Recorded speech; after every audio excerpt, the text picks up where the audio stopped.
get you out here so you get your haircut. I'm trying to get you out here and get your haircut. I missed it the last time. We ran late. Can't you tell? I just thought you were turning back into a long-haired hippie freak. I missed the haircut night. Hey. My last meeting. Ran too late. Something else.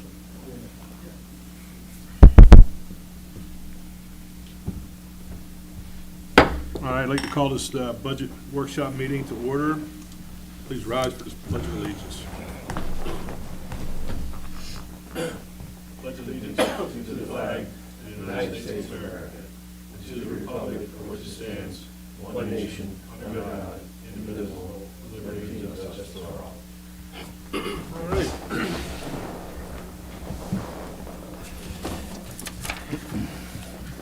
So being as we have no public comment, approval of the minutes. Mr. Chairman, just to let you know, we had none on the email up until the time of the meeting. Okay, very good.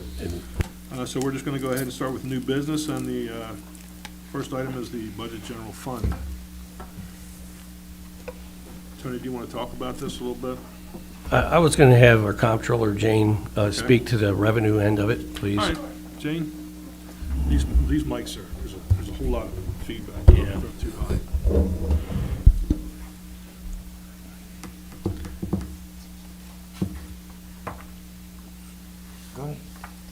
Go ahead, Jane. Okay, good evening.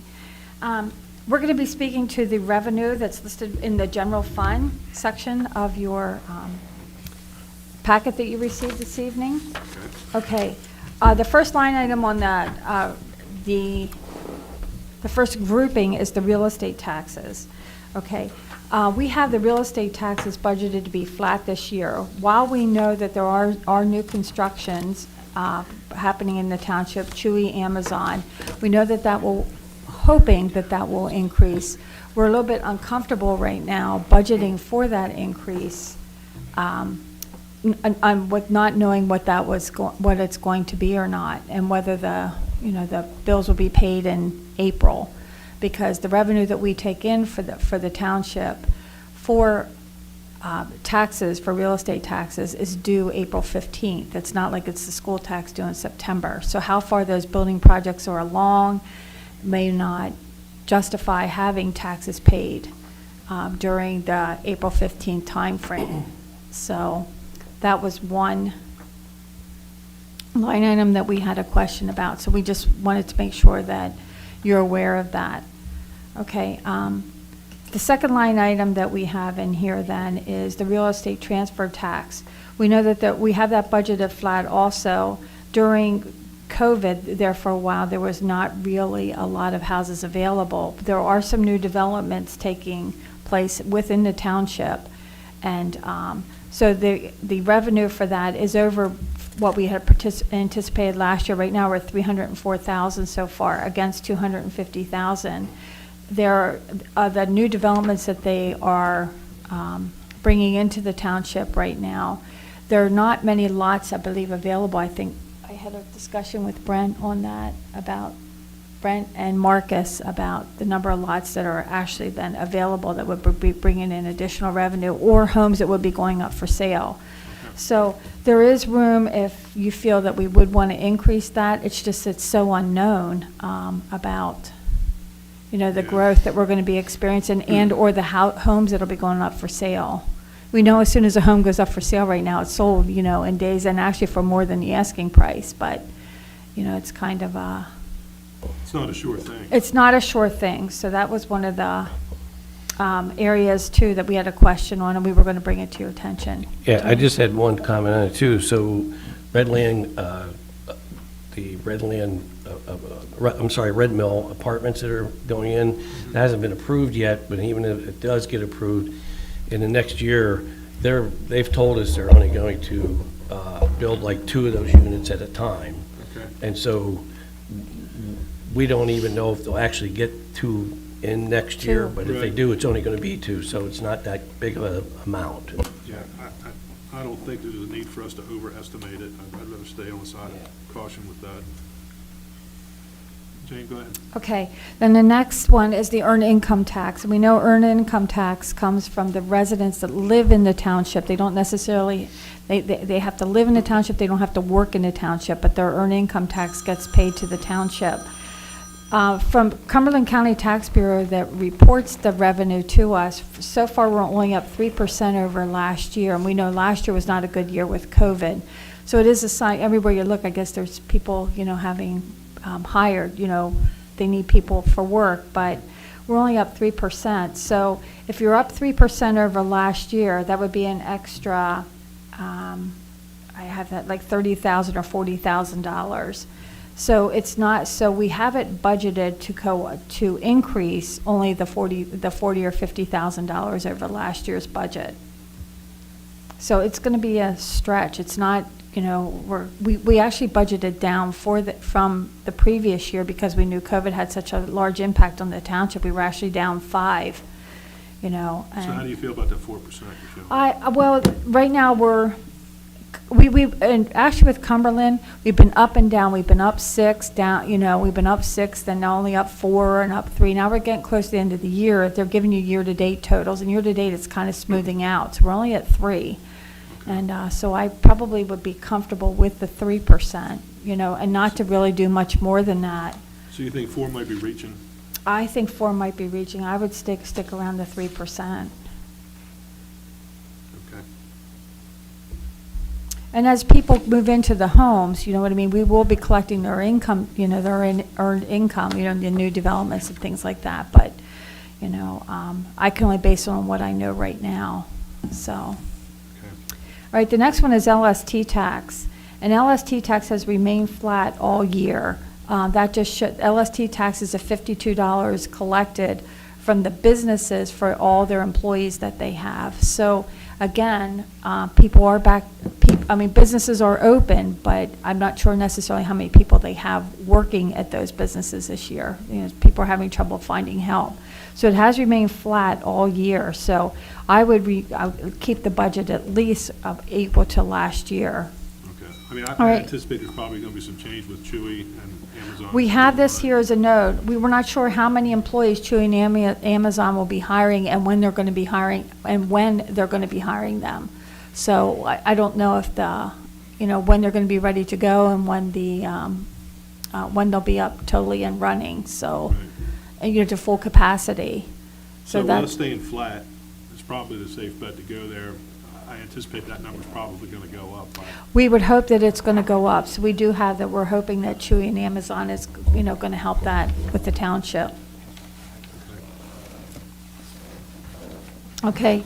As far as other items going down through them, when you get to licenses and permits, junkyard licenses have always been a consistent $1,750. This year we had one of the gentlemen that owned a junkyard did pay for the first time in quite a few years. So we're going to hopefully gain from all the junkyards. It's about $2,000 a year that you would get from the junkyard permits in the township.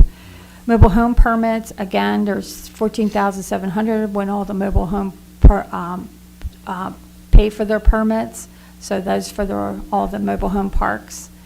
Now, cable and TV franchise, we have that coming down. And I think I've talked to Tony, and I think I've talked to a couple of you that were surprised when we started to get the checks from Blue Ridge Cable, that those checks were not as high as what they were last year. I actually had the opportunity to speak with the gentleman from Blue Ridge Cable. Their subscriptions are actually down 9%. And also people are finding other ways. They aren't having the premium TVs. You're using different ways to get, TV into your home and the premium channels. So their service I even expect to go down. So that's why we budgeted down from last year into this year. So if they have satellite dish, they don't pay the tax? Right.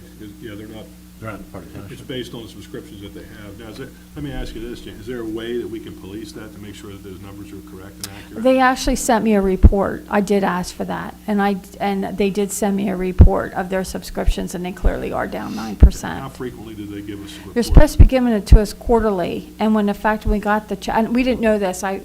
Tony and I dug through the contracts that we've had with them, and when we found the contract from quite a few years ago, that's supposed to be a quarterly report. And we did ask that going forward, when they send a check, if a report can accompany it. Okay. So we did ask for that. Do we get also money from the, like the internet service they provide too, or no? We get money from Comcast. Oh, yes, and from the internet, also. So their subscription, he just said, their subscribers are down, number one. They're finding alternate ways to bring TV in, and also then what they used to would have premium or extra things they would buy. They said they're figuring out different ways to get them. Okay, so we're at $17,000 loss with that. Yeah, the checks have been decreasing. Okay. Road encroachment, that is when people, when we get permits for people that they're going to go through and dig up the roads. That's an unknown. We thought we'd be conservative on that. We don't know exactly what is being constructed here next year. Last year we budgeted $4,000. You can see we're on trend for only $1,755 this year. We kept it at $2,000 Okay. to be consistent with this year. Stormwater disturbance, again, that would be if somebody would, have to get a stormwater permit. We only have $180 collected this year with a proposed $1,200 against the budget, so we put it at $500 for next year. Now, let me Okay. ask you, with the stormwater, obviously all the new construction and the MS4 compliance, do you anticipate that those fees are going to go up? I'm not necessarily sure what projects people are going to be doing next year, next year. So it's what they're doing, and if they're even going to have a stormwater disturbance. Laura knows, Laura, I don't mean to put you on the spot. Laura, you know a little bit more about how much acreage they have and when stormwater. I hear Marcus giving the laws out to specific people on whether they need a stormwater permit or not. And quite a few of the projects that they have, I would hear them say, no, you don't need a stormwater for that. Yeah, any of the projects that have over 1,000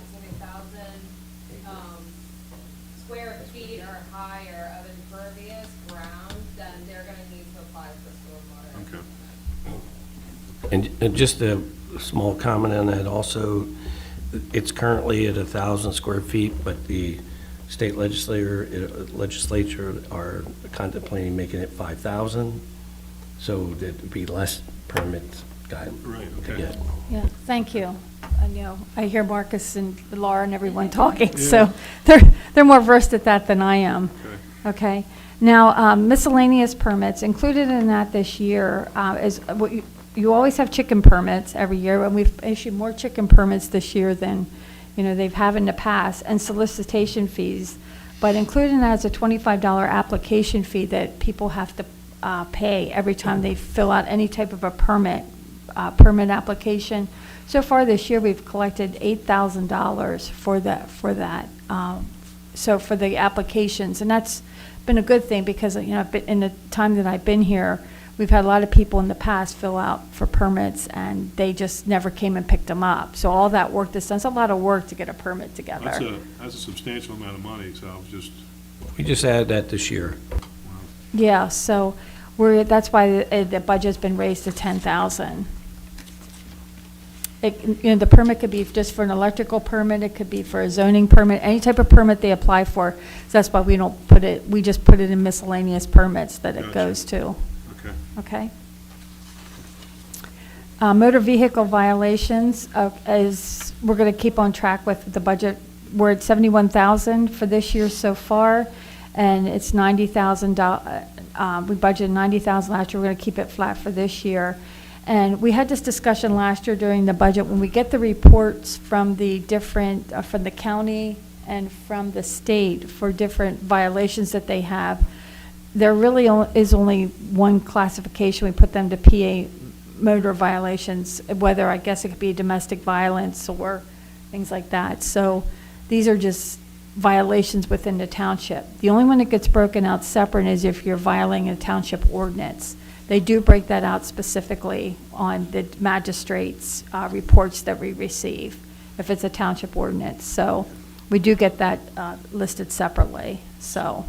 So just so I'm clear, what we've collected so far is $71,678? 71,000 and 1,300 for violation of ordinances. That's why we reduced that budget, so. Okay. And we're anticipating collecting $90,000?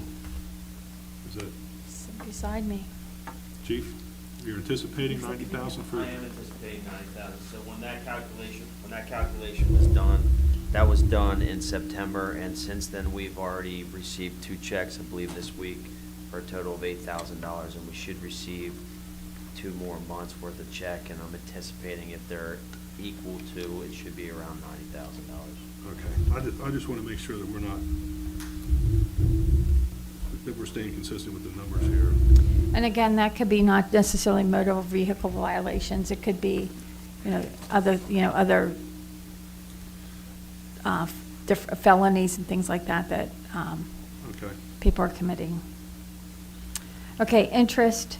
Interest is, we reduced that. The interest now is down to 0.01% on our money. It is sad right now when you have money and you're not earning that that much on it.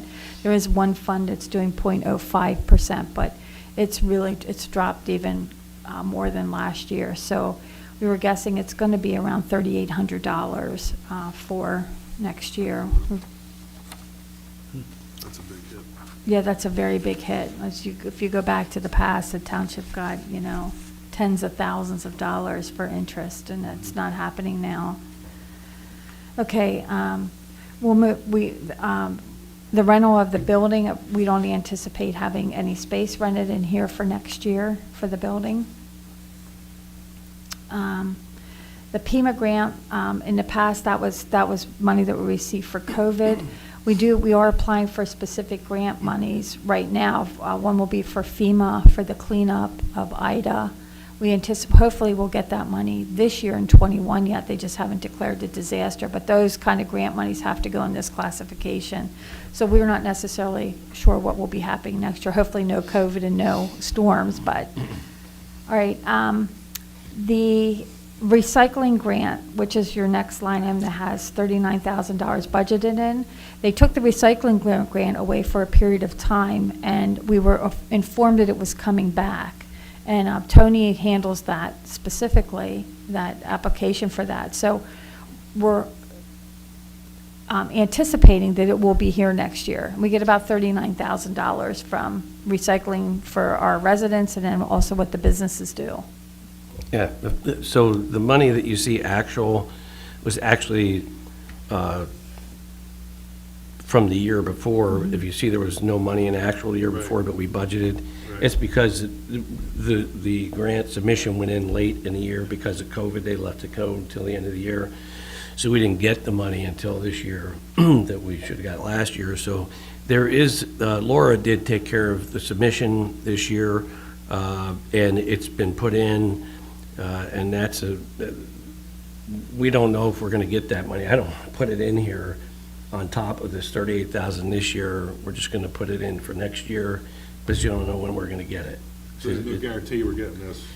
Well, as Jane mentioned, what happened was they actually came out after the end of last year and said that the governor had taken the money away and taken the money and put it somewhere else in their budget.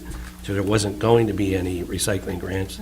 So we weren't doing the submission, and the next thing you know, then when they got the ARP funds and the CARES Act and all kinds of other money coming from the federal government, they reinstituted So this 39,000 is what we're expecting? That's what we think. I mean, that's what we think we're going to get from the submission that's already in there, sir. We just don't know when we're going to get it. Okay. And they are anticipating paying it, so we Yeah, just that don't know. recycling grant is based on how much recycling our businesses do and how much they collect from recycling from pen waste from our residents. So it's based on how much everybody is recycling within the township. We get reports on that. Okay. Okay? Then in turn, the Public Utility Commission, this is money that we receive. We actually just got it on Friday from the state for public utilities that are housed within the township. So we get, that check is consistent too. It's between $4,000 and $4,500.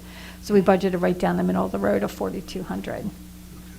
Alcoholic beverages, that's the line item is. What's typically been in there is the games of chance, the tavern games that was within the township, and also the liquor control tax. And we did not receive the liquor control tax this year, and I called to find out why. I started calling actually back in spring, finally got hold of somebody a couple weeks ago, and glad to hear from somebody. And it's been a long year trying to contact people from the state.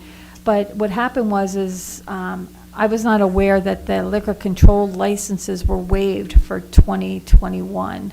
The governor waived them, and because all our licenses were due in February, that's why we always receive the money, like anywhere between $2,400 and $3,600 we will receive in March, because everybody had to be paid by February. When I talked to the gentleman from the state, he's hoping that it is coming back, it's going to go back to normal, because of the fact that people like townships and municipalities did not get money this year because all those were waived. If I could speak to that just a minute. PSAT's put out a notification last week that because of the waiver of the fees, because of the pandemic and businesses were shut down, that's why they did it. But during the pandemic in this past year, the Liquor Control Board had a windfall of like $2 billion. So PSAT's is petitioning the governor to take the $4 million that is usually the total amount and disperse it out of that windfall. So I wouldn't hold my breath, but we potentially could get money if they would do that. No, you're fine, thank you. All right, so then the foreign casualty insurance, that actually is the state aid that we received for the pension plan. And this year was the first year that they've recognized a decrease in that money per unit. We report employees by unit, considered a unit. An administrative employee is considered 1 unit. A police officer is considered 2 units. And this year was the first year they had a $125 decrease in the amount. Normally it increases by $100 to $150 a year. So it did come down this year. So we were in discussion with RJ Hall what they think is going to happen next year. They said they would feel comfortable at budgeting $4,500 a unit, which is about where we were just this year. So they said definitely state aid has been down, and that is the reason why then the next line item, the foreign fire insurance premium tax, and that has typically been in the $80,000 range. It was only $74,000 this year. And speaking with the gentleman from RJ Hall, he just said it doesn't surprise him that it's down that much with the way there just wasn't money distributed this year for whatever reason. So. And the calculation for the state aid for this year, I think you approved at the last board meeting, actually the MMO, and that's done a year ahead of time, projecting the number of employees that we're going to have along with their wages. So that's how we kind of have a guesstimate of what that's going to be. All right, legislative grant programs. Tony will probably speak a little bit to that later on. We put this in with anticipation of a grant that Tony has applied for. It's a voucher program to be able to purchase 3 trucks, new trucks for the highway department. But he'll speak to the expense of that then on the flip side then. Okay. Now, the next line item is governmental revenues. You can see that we kept the subdivisions at 3,000, right in line with what we did last year. The same with engineering review fees. Zoning permits we had go up a little bit because you can see we have $8,000 so far this year. With COVID being an unusual year last year, some things didn't get done. So people were getting things done this year. So we're not exactly sure that we will be in that range for next year. The zoning hearing fees, though, we did increase to $5,900. We assume that there's going to be at least one zoning hearing a month, and we've raised the fee to $850. So that's how we came up with that amount.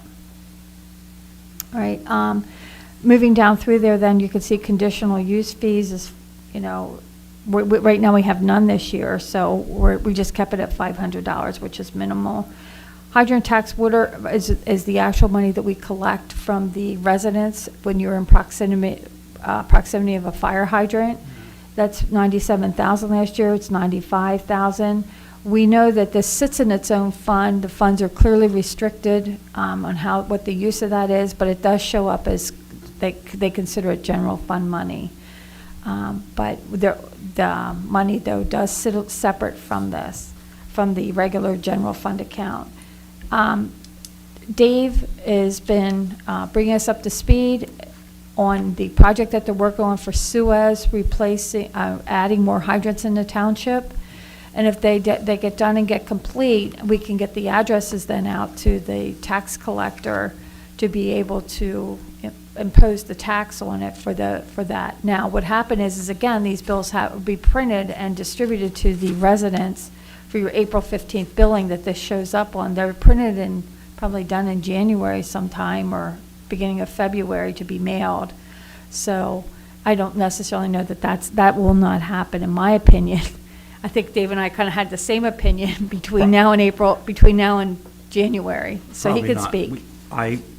I put in for 28 fire hydrants throughout the Valley Green area. Yeah.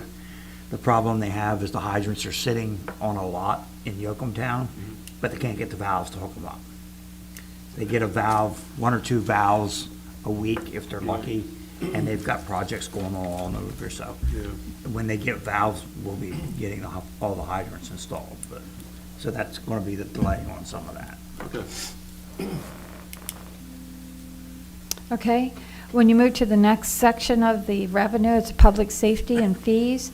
The police special services, right now the township has 2 police.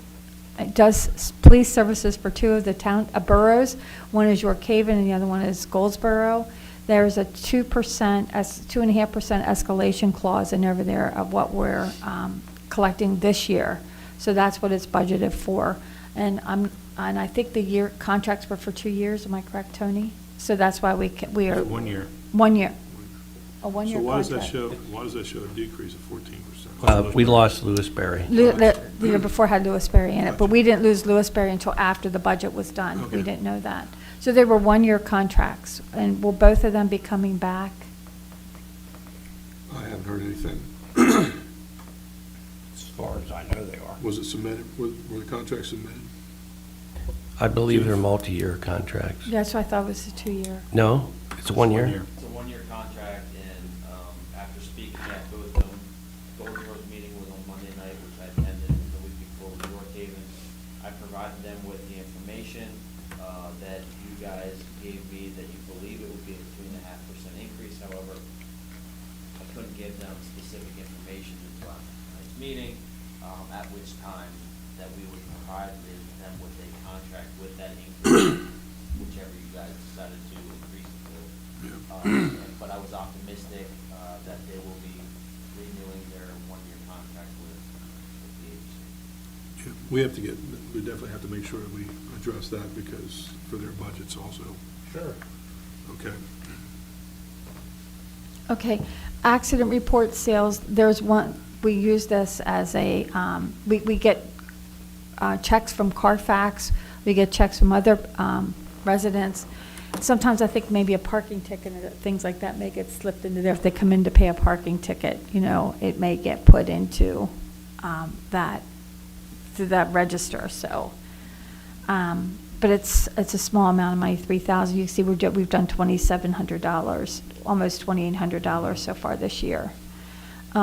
Building permit fees, we had a windfall this year, which is with the not budgeting last year for the Amazon warehouse that came in. Amazon gave a spike in the building permit classification on the revenue side of it. The plans for 2022, we know that there's specific things that are going to be done. As Tony just spoke, Red Mill is, they're working on those plans, but I think the plan is to pull only 2 permits at a time. It's not the windfall of the whole project, so much like an Amazon building. So we weren't sure where that is, where that's all going to fall. So we kept the revenue relatively flat with the last year's budget of $72,000. If you back out the monies that we received for Amazon this year, you're not too far off from the $72,000 original budget. So So it's a moderate increase of 2,000. It's a moderate increase, and like I said, if you back Amazon out, and in the past years, if you go through and you back out the Goodman warehouse, the first one for Chewy, those would probably be also keep you in line with saying about 70,000 a year. Okay. And electrical permits, we kept that the same as last year, as last year's budget. We've done 5,000 so far this year. I think it's 4,999.99 or something like that. So $5,000. And the plumbing permits, again, we kept it at $2,000. The on-lot septic permit income almost goes in line with the on-lot septic permit fees that we pay to Gary Morrow, which are below. Gary comes in, our SEO tells us the amount that we need to charge the resident, and we bill them accordingly, and then the fees will come out as expense to him. And state permit fees, this is be budgeted. This is the amount that's remitted to the state. Every permit that's applied for, you have to pay $4.50 to the state for those for those fees, and that amount will also go in line with miscellaneous income below. We have the same amount. We take in $450 and we pay $450. Last year was a little bit out of whack, a little bit, because you have to have a BCO license to be able to remit that. And when Jeff left, we had a little bit of a hole until everybody got, and then we got caught up with that.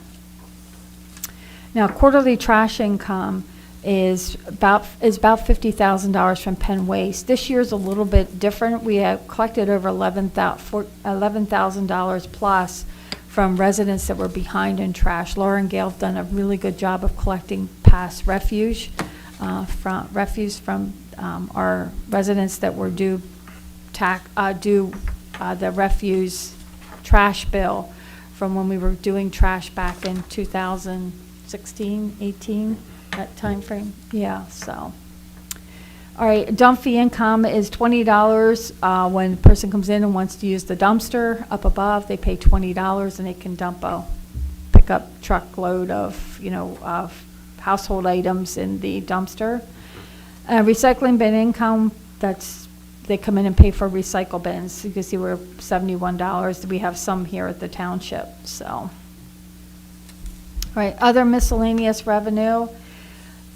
We have, Scott has always billed Goldsboro for street sweeping, and this year he did mowing for them. So we went, that is included in that. We also get money from the Housing Authority, typically around $5,000 a year for low-income housing, but it has to be distributed out, though, a portion of that to the county and a portion of that to West Shore School District. So that money comes in there, and then it gets allocated out. Now, if you look at where we were at so far this year, $17,000. We got $7,000 in from Cumberland Tax as an administrative, as that's what they called it. And so when I called and asked them about that, she said that they don't budget for this amount. Last year we got $700. As part of their budget, they distribute out any overage that they would have on their budget. They cannot find employees. So they had an overage amount. So between the wages that they didn't spend and the benefits that they didn't spend, they distributed that out, but they're hoping that this will not be going forward. Yeah, so we went from understand. 700 to 7,000. So we shouldn't get used to it. no, she said, do not do that. So that's what she told me. So that's why that's not in there for this year, for next year. And sewer reimbursement, there's a management fee of $75,000. That's part of the contractual agreement with the past municipal authority was $75,000, and that is going to be the same for next year. And contributions, then your next one, contributions to National Night Out. We just put $10,000 in there, below the same expenses, $10,000 going out. What we take in, we could be spending on things for National Night Out. Okay. Then receipts from the sale of property. there's $2,000 in there. I believe that there's a chance Truck 5, Scott's in the room, Truck 5 is going to be put on a municipal bid. He's expecting to only receive $2,000, for Truck 5. That was the budgeted amount. That's the only thing we anticipate selling. And a refund of prior year's expenditures, we have $13,000 in there. Benecon has given us the amount that we're going to be getting for 21's health insurance reimbursement as the numbers are all settling up. We have to put that in as a prior year expense because the check will come in next year. And it belongs to this year's expense. The accounting firm makes us account for it that way. We can't net it against health insurance. So it has to go against a prior year expense. So all in all, total revenue is, last year we had $5,600 in there. We had, $5,600,000. This year we have $5,900,000 coming in. It's basically going to be flat over, what we anticipate this year. So we're not expecting a lot of, growth, in the township for this year. So that's where we are. That's where we're at right now. Just small amounts, here and there, which make up, the little bit of difference, but we're not anticipating a large amount of growth in revenue. Okay. So it's $5,958,774 is what we're anticipating for the coming year. Correct. That's what we're anticipating this year in revenue.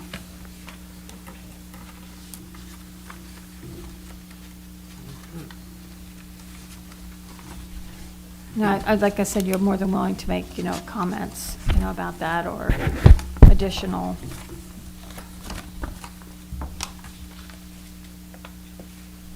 So our current balance is $3,234,504. Correct? The amount that there is, that was copied off the proposed budget amount that carried forward from the bottom of the proposed budget. If we spend in '21 what we thought we were going to spend, we would be at $3 million. So we just carried that forward. Okay, I got you.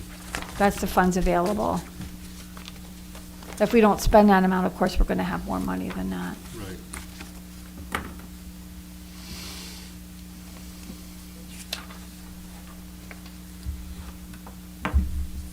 Okay, so that takes up to what our liabilities are going to be moving forward. Administration, sir. Yep. So I'll just talk to that. Turn it, Mike. So besides the spreadsheets that you have, I also provided a spreadsheet of rounded up numbers for the different departments to, we can speak to each line item, but this is the total proposed budget for these departments, and then what the variance is from this year and last year. So if it's in black and a variance, that means it went up by that amount, and if it's in red, it went down.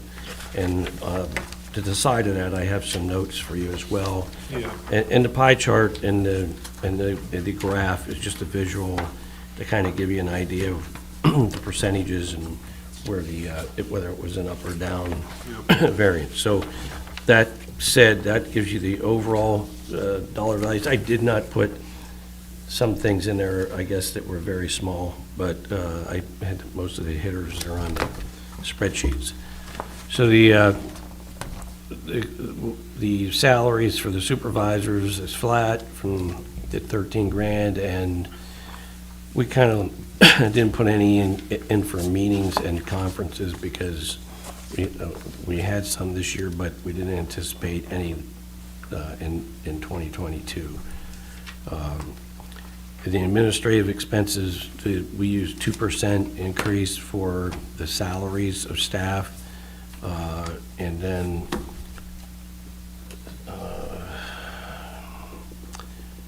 engineering services. We're a little high on the engineering services at 29,000 for actual so far when we budgeted 20, but we kind of just raised it to 25,000,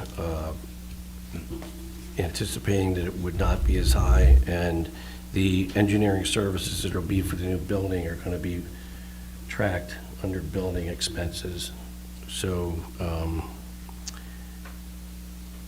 the legal services, we bumped it up because we're at almost at 90,000 already for October, and we had only budgeted 75 last year. And if you look at 2020 levels, it was 93. So we've kind of taken a shot at making it 90 to see, hopefully that it would be lower, but based on the last two trends, the 2 years of trends, it doesn't indicate it would be. And we also have those litigation issues going on that will definitely cause some additional expense that we probably wouldn't have had. So we're already well over what we're budgeting for. Yes, sir.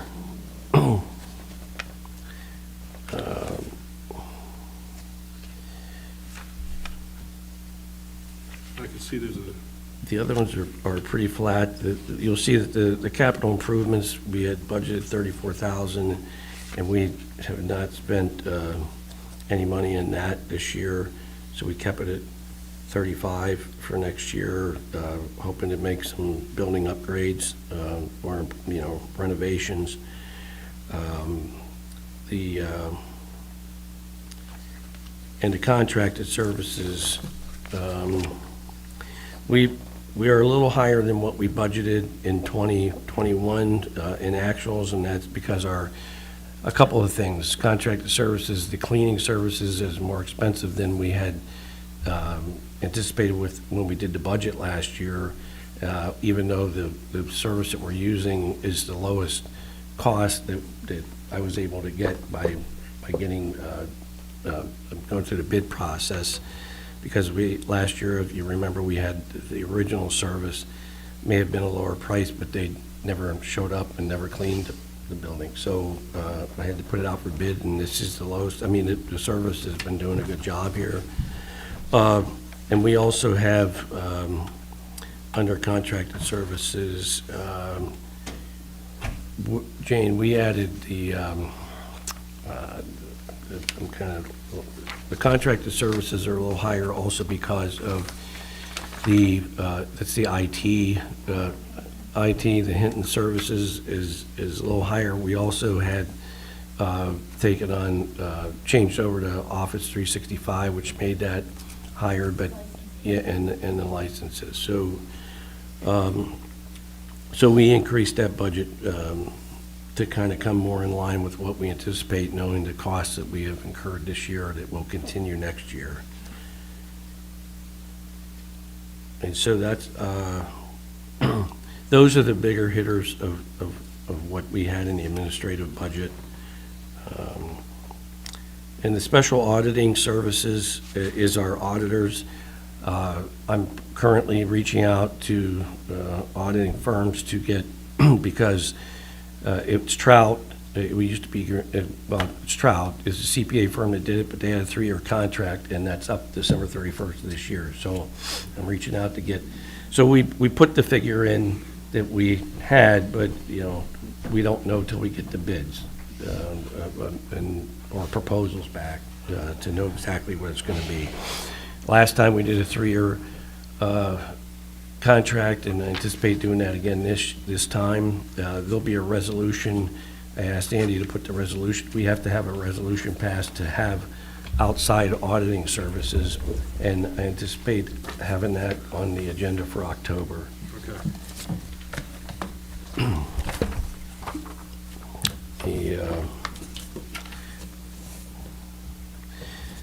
The tax collection is, the compensation for the tax collector is the top line, and then supplies and postage is what we pay her. If it bears notice that actuals this year are much lower than previous 4 years. And I'm not going to subjectively say why that is, other than we're paying at whatever receipts she gives us, we're paying them for the supplies. And the tax collector discount has nothing to do with our tax collector. Jane understands this more than I do, but that's some discounts through the county, and I think it's a little bit out of my ballywig. Yeah, When Cumberland County Tax or York Adams Tax Bureau collects, or the county collects for any type of taxes for us, they get a discount, or they take their fee out of that, and it's called a tax collector discount. Last year, the budget was budgeted too high for that because of a misunderstanding of the way things were supposed to be allocated. So we feel that 53,000 should be a reasonable amount. We're doing 46,000 so far this year. So any type of earned income tax, LST tax, real estate transfer tax, they all collect their fees.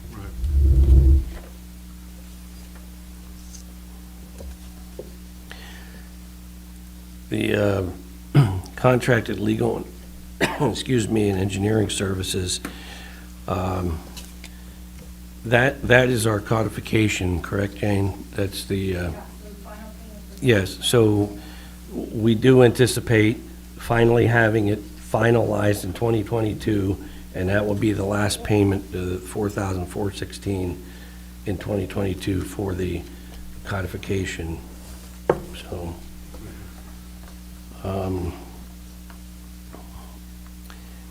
The building maintenance, so we have, the propane has been down.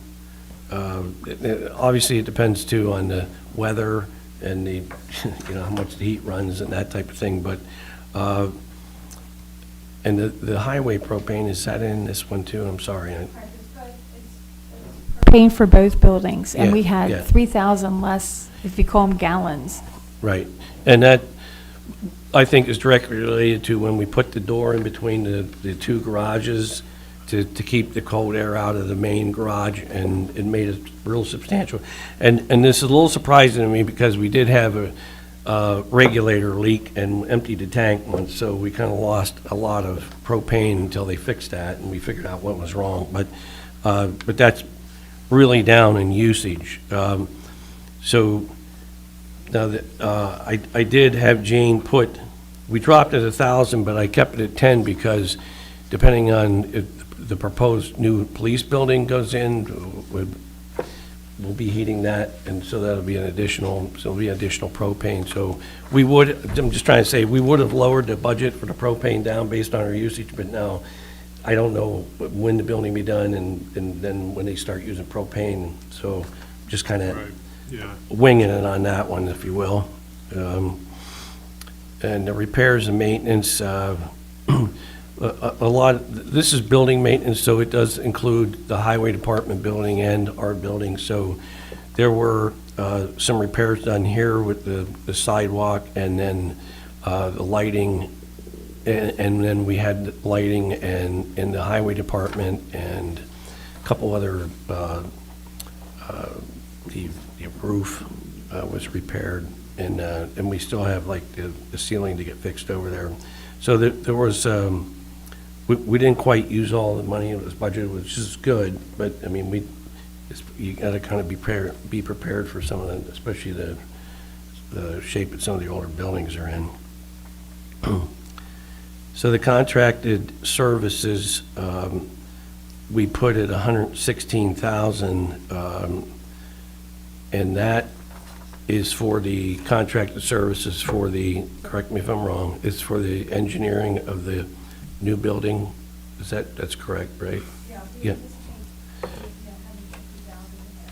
Yes, if you remember, the engineer's contract was about 80,000.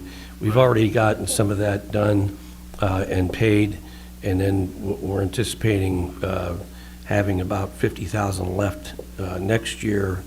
And I just wanted to make mention that even though we don't have the grant yet, when we get the grant, we can't change this year's budget or anything, but if we spent the money this year out of the general fund and we get the grant to cover the cost of that part of the new building, we can reimburse the general fund for the money that we had spent on the engineering and the designing and that type of thing. So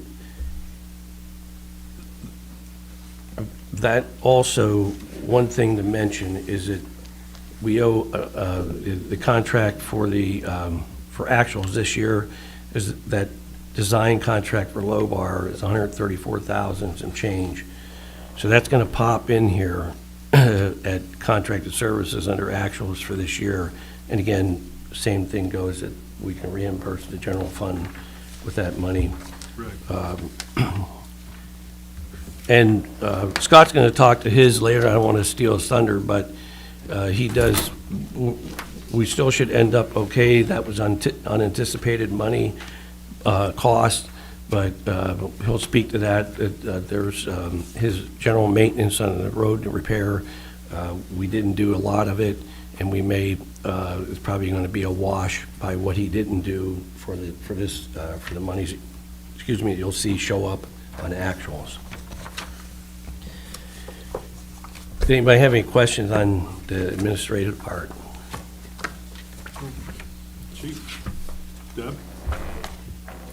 So that's what kind of said about my supplies, Uh-huh. Yes, you said it's a drastic difference. it's pretty big. Let's see. 2020 actual is 2,276, 2021 so far was $428, and we budgeted $3,500. Okay, go back to that and see what that is. You guys put my postage and all that stuff under my supplies. That doesn't go under that. That's not money that I'm getting for reimbursement or anything. You guys are required to pay that. It's an expense under tax collection. It doesn't necessarily, Don't make it sound like that for some reason I didn't use all these supplies. You guys. I didn't make we it sound talked- like we anything. talked I to just stated what Tammy. it was. We talked to Tammy last year, you and I had a discussion, because they put the postage and envelopes under my supplies, making it look like I got that money. And it was coded differently.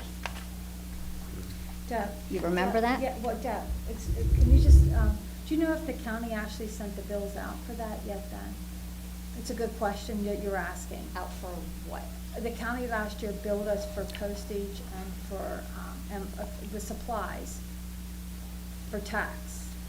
I don't know if they sent it out to you yet or not. I have That's a nothing- good que- I don't have anything to do with that. No, that's a good question. I didn't know that's a good question. Last year then, we did receive a bill for her postage and envelopes. And it is included in that because it's part of tax collection, whether it's Deb's or what, and now that I think about it, I don't know that we've received that bill yet. You are correct. Okay, because the treasurer's office is really messed up down there, Well, so that wouldn't well, we're surprise me. finding that, I mean, yeah, so yeah, it is, but there is a bill that we get, and that bill necessarily is not tax So you're saying we may not have gotten So it that. may not have hit here yet. It may have not hit here yet, we Okay, may have okay. not gotten, typically, we would have had that bill, I'm glad you brought that up, because typically we would have had that bill in May, like, as soon Okay. as they were billed, as soon as they were mailed, we would have had that bill in May, If and that's- that, Yeah, I mean, if that's not It's- something that we received already, well, obviously we can't. no, it's a bill that we pay the county directly Okay. for. So that's where the difference is? I would say yes, it's the envelopes, it's the envelopes and the postage they charge us directly for that. I know last year, like I said, was my first year through this, and I do remember getting that. We went back and looked over past Well, years, we- we found out that's where it went. And I see that we adjusted our budget to $1,500, am I correct, for supplies and postage for whoever takes office. That may be a little bit light then if that. So we need to change that, yeah. Yeah, that's probably gonna be a little I bit think, light yeah, I then. think that number's probably inaccurate.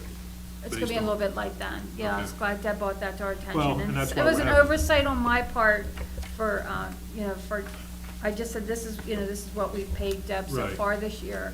Not thinking back to, it was the mailing of that the county Right. sent us a bill Well, for. and that's the reason we had the budget workshop, so we could discuss it, and if there's something there that we haven't addressed, or we obviously, this number's gonna change, and all of these numbers are probably subject to change at some It's point. a lot of numbers. So, yeah, I thank you for coming in. Yeah, thank you. And while I'm up here, you guys talked about the fire hydrant tax. I've been trying to get updates on that for the last 5 years. I haven't gotten one additional fire hydrant to add on to the tax rolls in at least 5 years. I I've talked to Jeff when he was here, I've spoken to members of the board, and I've got nothing. So I just want to make that clear that, Is that, Dave, is that what you're working on now? It's kind of what we're working on now. Some of the hydrants that are installed now fall under the residents that are the already, 780 feet, yeah, they're already within that circle. It's just they're getting hydrants closer to their houses and not such long lays for the fire department. but within this period of time, we had to activate fire hydrants. Within the You're last gonna 5 be- to 6 years? You're gonna be pretty surprised to find out that we haven't. That's Okay. why we're putting 28 in Valley Green when they get the supplies. I don't know if you heard, but they can't get the valves. And then, Okay, I just want to make sure that I'm leaving here. at the end Yeah, of the no, year. no, I don't no, want it that's- to make it look like I didn't, Yeah, add there was- stuff on, 'cause I haven't gotten a list from the yeah, township. they ran new water lines and everything for 3 years, and there was no hydrants installed because Okay. the paperwork somewhere along the way was not taken care I of. couldn't get an answer from anyone, so thanks for the But answer. that's the reason for that. All right, thanks. Chief? You're up. Okay, so I supplied you guys with a packet of information that I'll be going off of, so I can keep better track of if you have any questions. So the first page is salaries. If you compare that to the document that Tony and Jane gave you, it'll show that it's looking like it's a 3% increase. In actuality, it's a 2% increase. When the budget was created last year, a 1% increase was placed in the budget last year, and upon contract negotiations with the with Patrolmen's Association, they are awarded a 2% increase, so that's why it looks like it's an overall 3% increase this year, when in actuality, it's a 2% increase. So this is from you down, the entire department? Yes. The page 2 is personal expenses. 410-180 kept the same. 410-185 overtime, I kept the same. Uniform maintenance, that was increased by $600 due to an additional officer.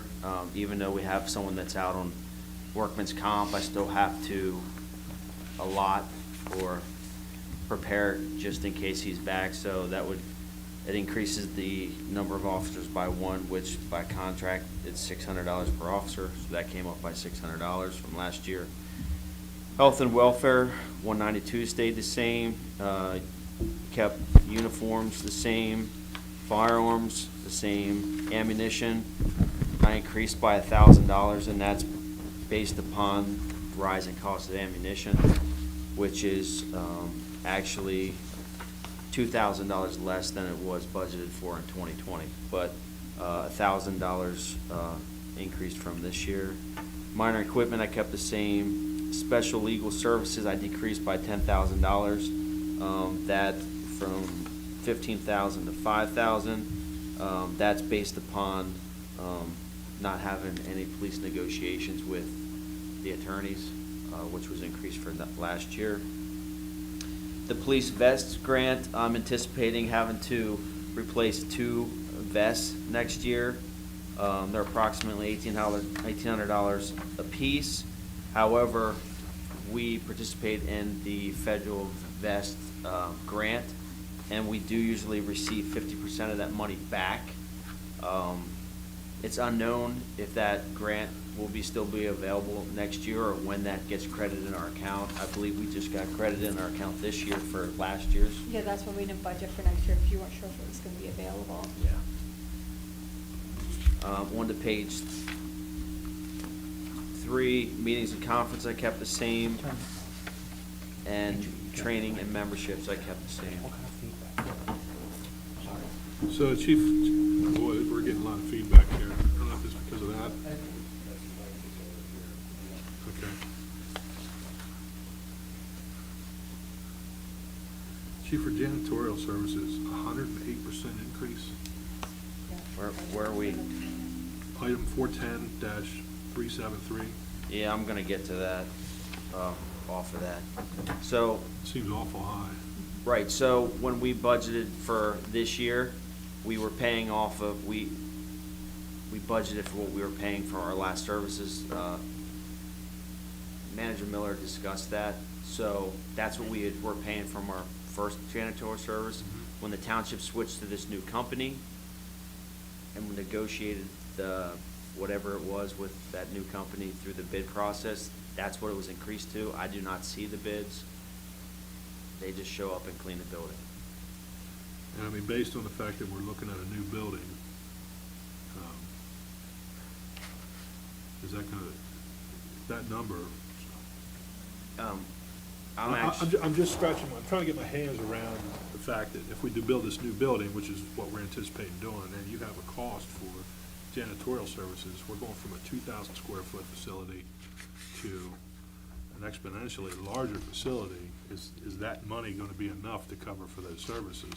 I think Or it'll be- or did you already figure that in? No, I think it'll be close because we were told that if the building is constructed, it probably wouldn't be completed till late November, which would only be a month underneath this current budget. Okay. And don't forget, a lot of square footage of that building's gonna be garage space too, so.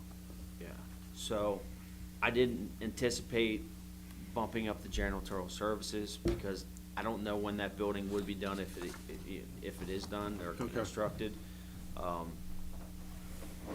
So that's why I didn't increase that.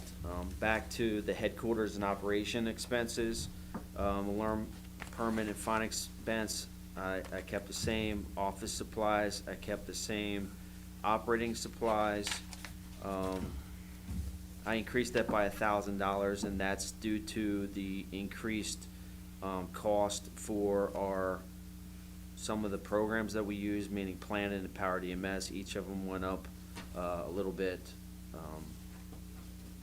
So I increased that by $1,000 from last year. Postage, $325, I kept the same. Computer and hardware software, I increased by $1,000. As Manager Miller spoke, that he upgraded to Office 365, which is a licensing fee, and it's based off of users, as same as with ours, and with the increase of an additional person on the books, even though that officer is not currently working, increases that specific thing, so I had to increase that, or prepare for that, so I had to increase that by $1,000. Telephone and telephone long distance, I kept both the same.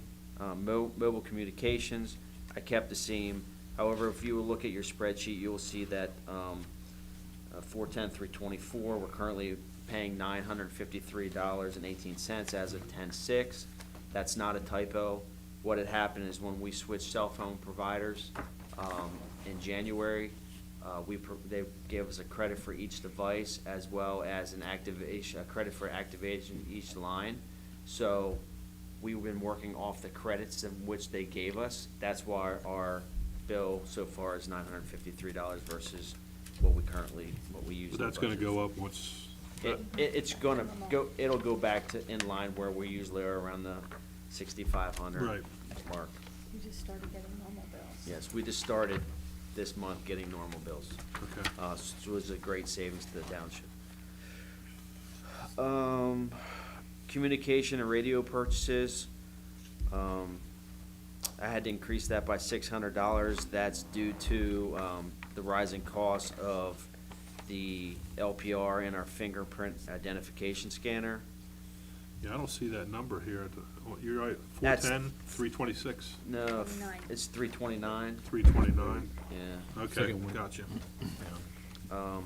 410, 327, radio communication and cost.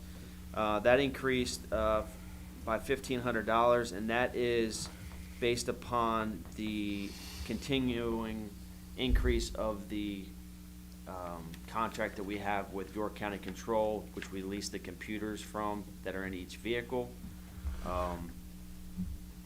It's a 5-year lease that we did, and each year it goes up a little bit.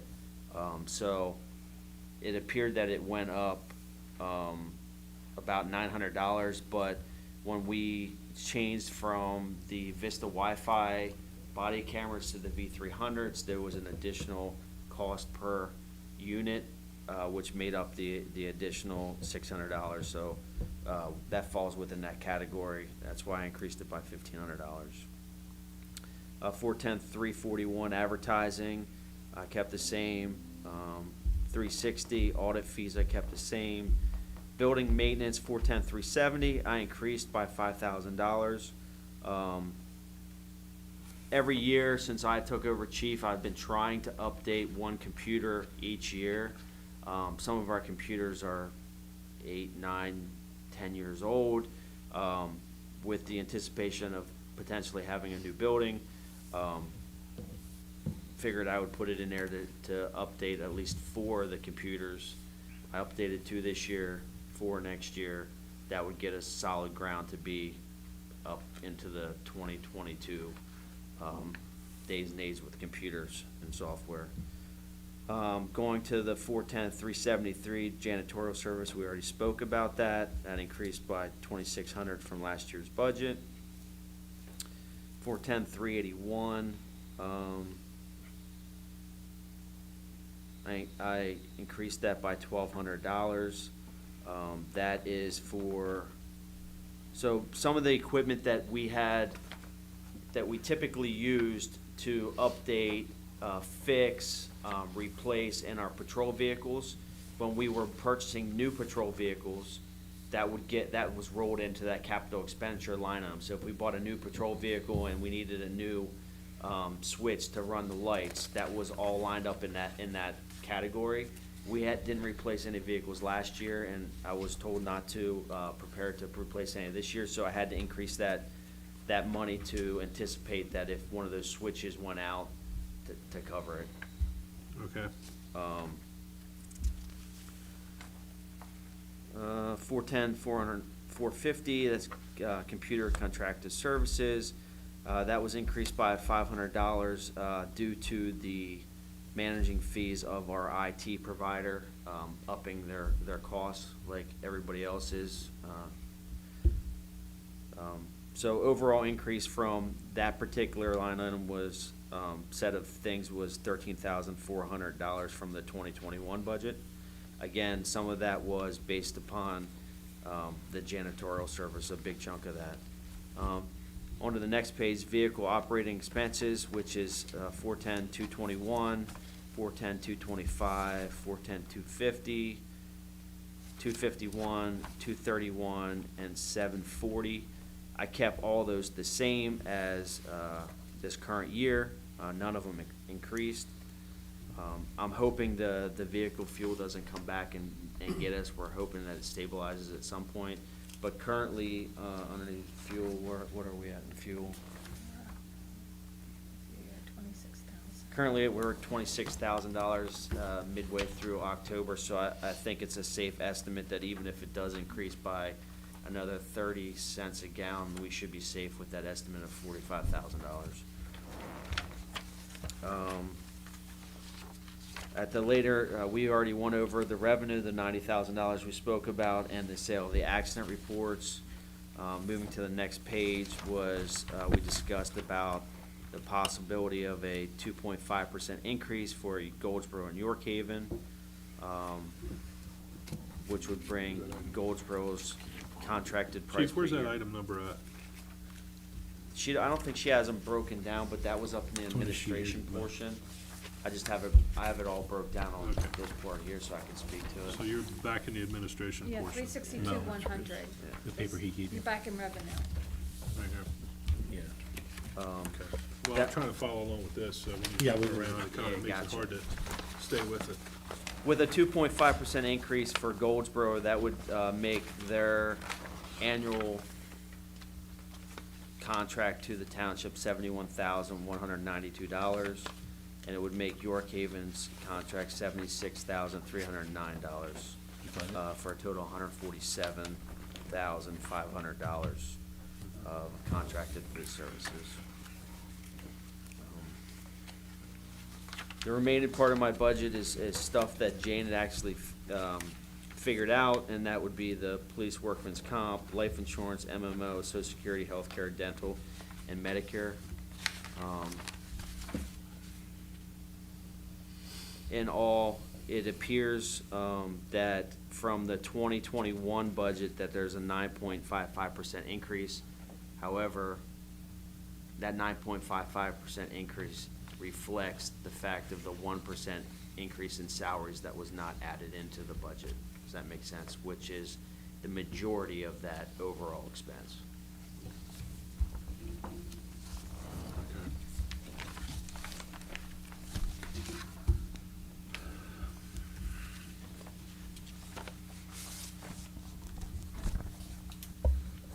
Okay.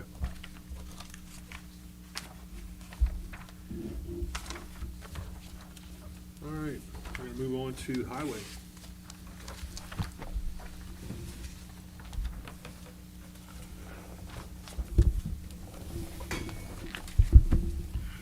Good evening. Good evening. The highway budget is pretty much, a lot of everything is kind of mirrored to the same as last year. We reduced a few items, like the telephone has gone down. Well, in the salaries, we had it figured for adding a sixth person into the highway department last year and I think the year before. And since we've been in this hiring freeze, we removed that out, so it should reflect more of where we're gonna end up. So we're looking at line item 430, 130? Yeah, Okay, Yeah, we jumped over the agenda. yeah, so I apologize, yeah. yeah, and we We're supposed to also, part of our wages has been allocated to recreation now for maintaining the parks. So that's all been split and divvied up. So that brings those wages down some too. That's been a total of 22,000 so far this year, so we're anticipating about 24,000 next year. Scott, you anticipate the same amount of time spent. Right. Doing mowing and pruning the ball fields and things Right. like that at the park. So it's been $22,000 allocated to recreation. Okay. If you go down to 433.72, the highway, street, general services and other, it's showing that we've only spent 29,000 this year, or 30,000. There is a road that I've been trying to do, but with everybody being shorthanded, and I just haven't been able to get it pieced together to make it happen. Okay. So I think that's gonna go by the wayside, but I kept that the same for next year because we wanna get into it and get them done. Keep the So money in the budget to do Yes. the project, okay.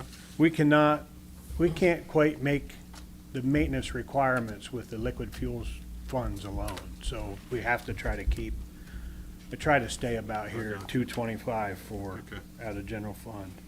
If I could, and that's what I spoke about earlier, but since we're not spending that money, that we didn't get a negative impact of that engineering and the low bar design money that's Right. gonna hit, so Right. it was fortunate. The vehicle repair services, we're starting to get newer vehicles. We're not spending as much money out, so That's good. we took some of that off.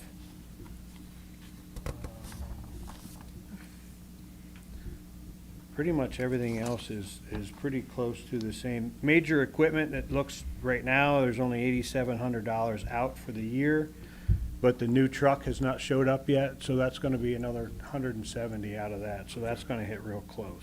Is that the Peterbilt we're talking about? Yeah, Yes, sir.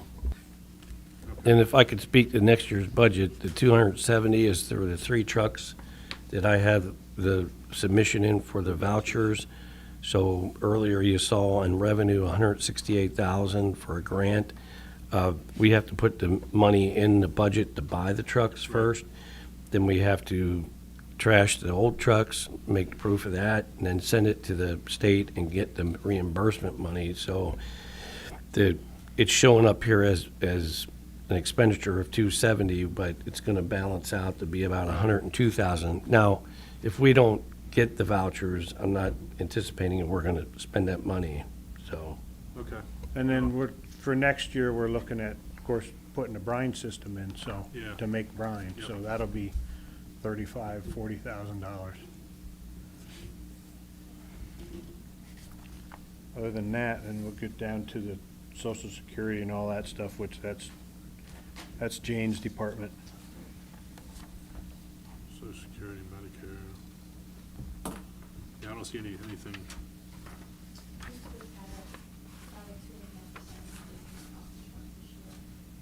Yeah, that goes without saying.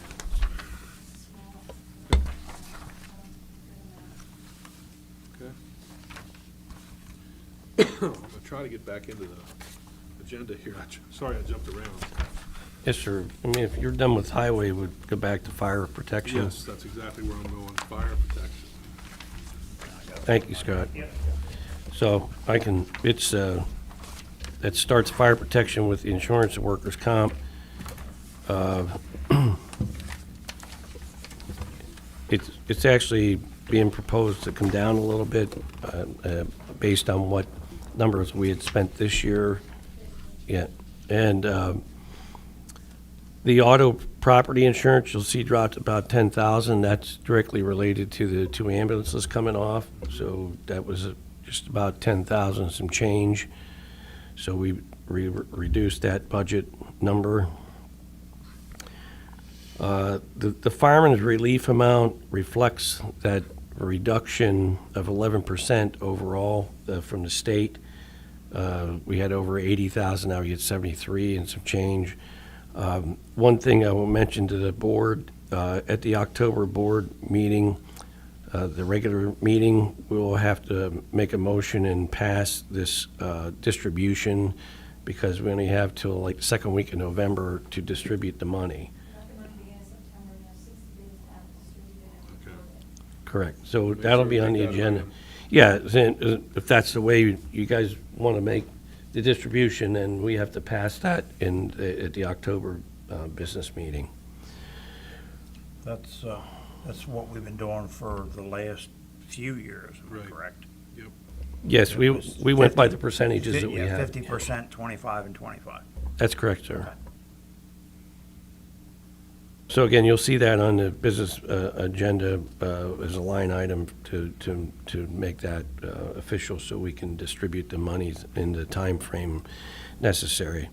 The contributions, that is from the general fund, and that was changed last year, and this is just a budget workshop, so we're showing you what we did last year and put the same numbers in. It'll be up to the board to decide if you want that the same or to change it.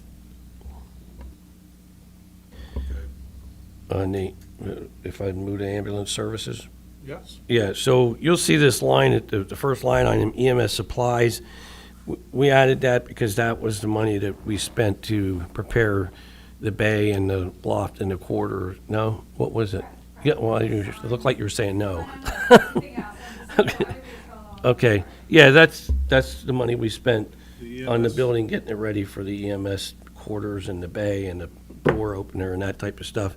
And I only put that in for a small budgetary residual amount of $2,000 for next year in the event that, maybe when the new building gets in or whatever, we may have some other, but right now it's 100% functional, and that was all it took, and we're basically done putting any kind of money into the building or anything for their quarters that they use. The workers' comp for EMS, as you know, we didn't pay anything this year because we pay it October 1st of the year. So we paid it October 1st last year. It renews October 1st this year. And because of what has taken place, we did not make any payment this year. Did I get that right, Jane? So that there's no money in the proposed budget because we will not be paying that next year. Right. The contracted services, the 110 was in there for the budget this year based on what we paid the EMS on a monthly. It was like $9,166, something like that. And that's what we paid so far The proposed budget, the interim contract with UPMC is $9,000 a month through June, and that is what $54,000 represents, January to June. Okay. So the overall budget for 2022 is reduced from 151,000 to 56, and then we anticipate that going to near zero for 2023, based on the long-term contract. Code enforcement, the SEO fees weren't anywhere near what we had budgeted, so we just reduced it a little bit. And Jane, I'm going to lean on you why the engineering fees is at zero. What happened is that's the, comes out of the escrow money. It all balances out at the end of the year. It's escrow money, yeah. It all comes out.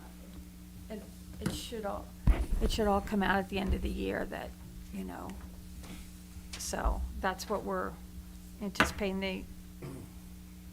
And moving on to the zoning and planning, the reduction in the zoning officer is simply due to the previous officer making more money, I believe, and that proposal in there is a 2% increase for Marcus. The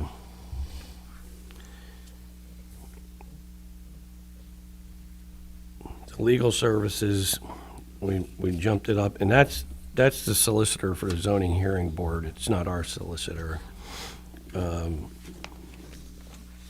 Because the last couple of years, it hadn't hit 10 grand, but we've had it at 10,000, and it fluctuates. And if you go all the way back to 2018, it was 30,000. So it's kind of a hit or miss because you really don't know what you're going to run into with the zoning hearing board. So we just try to anticipate a flat number, somewhat flat.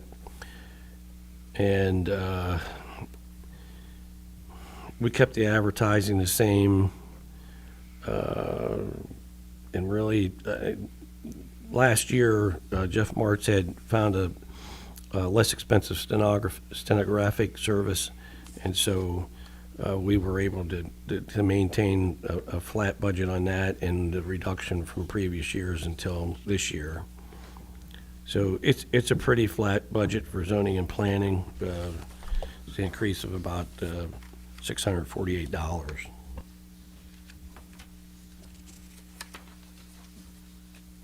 Moving on to emergency management, it's a flat budget. We did not increase it, and he came in with so far under the budget he had, and we kept it the same. If I could move the stormwater on the next page, the major. The engineering fees, you'll see dropped from 25,000 to 2,000, and that was because last year we anticipated not paying the consortium payment, and so we were going to incur more engineering fees to come up with some of our own MS4 projects, and that didn't happen. And of course, then that's what increased the budget or the actuals through this year, because we have to pay that $108,511 through the end of the contract, and so that's what's proposed in next year's budget, and we reduced the engineering fees accordingly. So so the impact of the 108 was slightly less than 108 because we had that extra engineering fee in there, but it still was a pretty big hit. There are no transfers to recreation fund, and the library contributions, we left it flat, and the senior citizens contribution, we left it flat. Again, that's something that the supervisors determine every year, what if they're going to keep that, raise it, lower it, whatever. So that's something that we just put in what we did last year. The next page on bond payments. This is the last payment, 2022, the $103,328. That is the last payment on the current bond for the township. I will mention here that if the building is approved and goes forward, and we just don't know what the amount is yet, we don't know what the financing is going to be yet, and so we do not have a number to put in there for a bond payment or a note, a bank note payment, so. If we assume some of that debt through another bond. Yes, but we just can't put anything in the budget Right. at this time. So, once we get it, then we would have to, I mean, that's the whole, it's really the whole process of the building itself. So we just haven't gotten the cost yet. We haven't, we are reaching out for financial institutions. And I will say at this point that the grant writer has been working with me pretty close the last 2 weeks.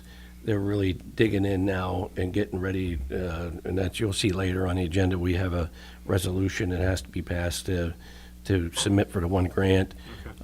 So the RACP grant, which is the big 50% grant, that opens back up on the 18th, this coming Monday. So I've been working with her to make sure she has all the documentation ready, so we're not wasting any time putting in for that, and I'm anticipating some budgetary number from Lobar by the end of the week, so that we give her a pretty good number of what she has to submit for. Good.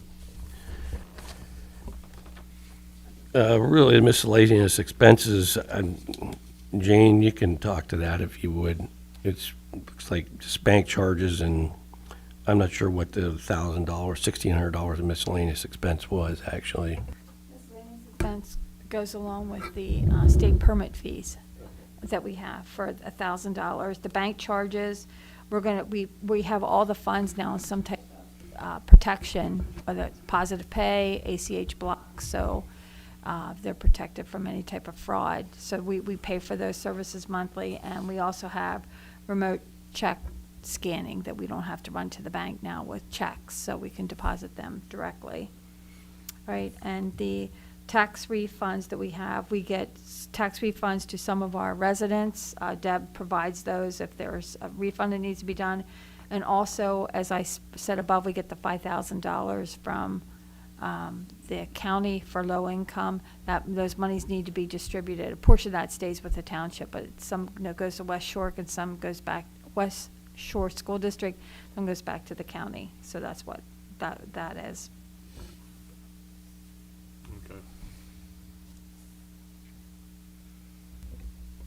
The sewer expenditures, this is not a budgeted item anymore. That was a expenditure, and then there was another line item where we charge the sewer back, right? Yeah, so that's, the auditor said we can't do it that way anymore, right? So, I mean, we changed that.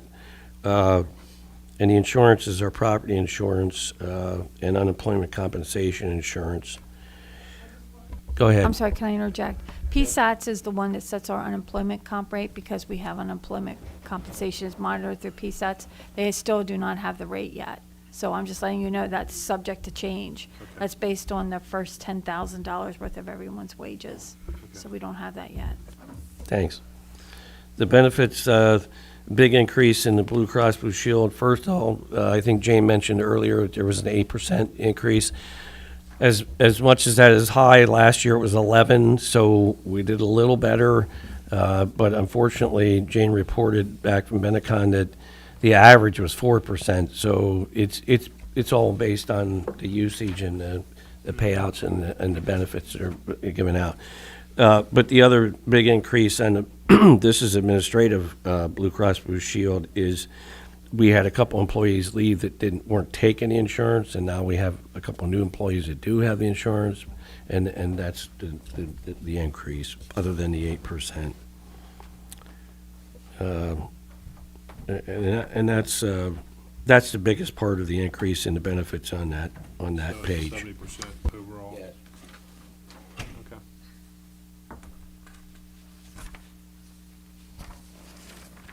Okay. Jane, if you want to wrap it up on the last page of the general fund, I'd appreciate that on this. Yes.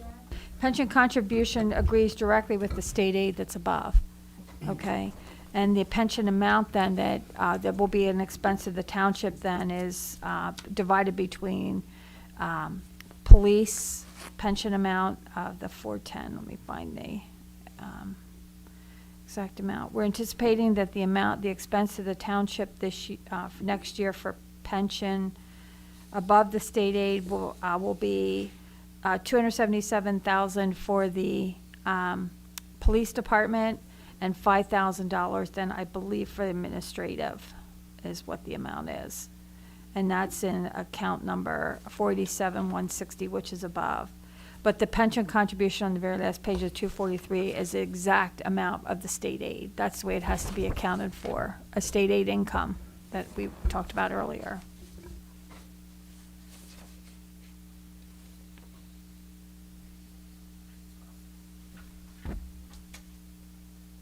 Okay. So with that said, when you see that, yeah, when you see the proposed budget, it's going to be, right now, we're at a $736,000 deficit. In other words, the income is flat. We're budgeting flat income, but we're budgeting for additional expenses for the township, not including the expenses that, as Tony alluded to, we do not have any of the debt service for the new building in there yet. So we anticipate then that that $736,000 will reduce the general funds by $736,000, taking it down to about $2.5 million. So that's just the starting point.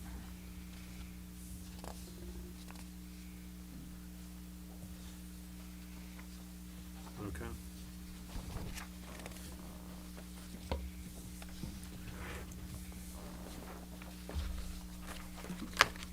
That's the general fund service, so if there's no Yep. questions, we could move on to the sewer budget. No, we can move on to the sewer budget. I think it's pretty straightforward. Mr. Zeiders?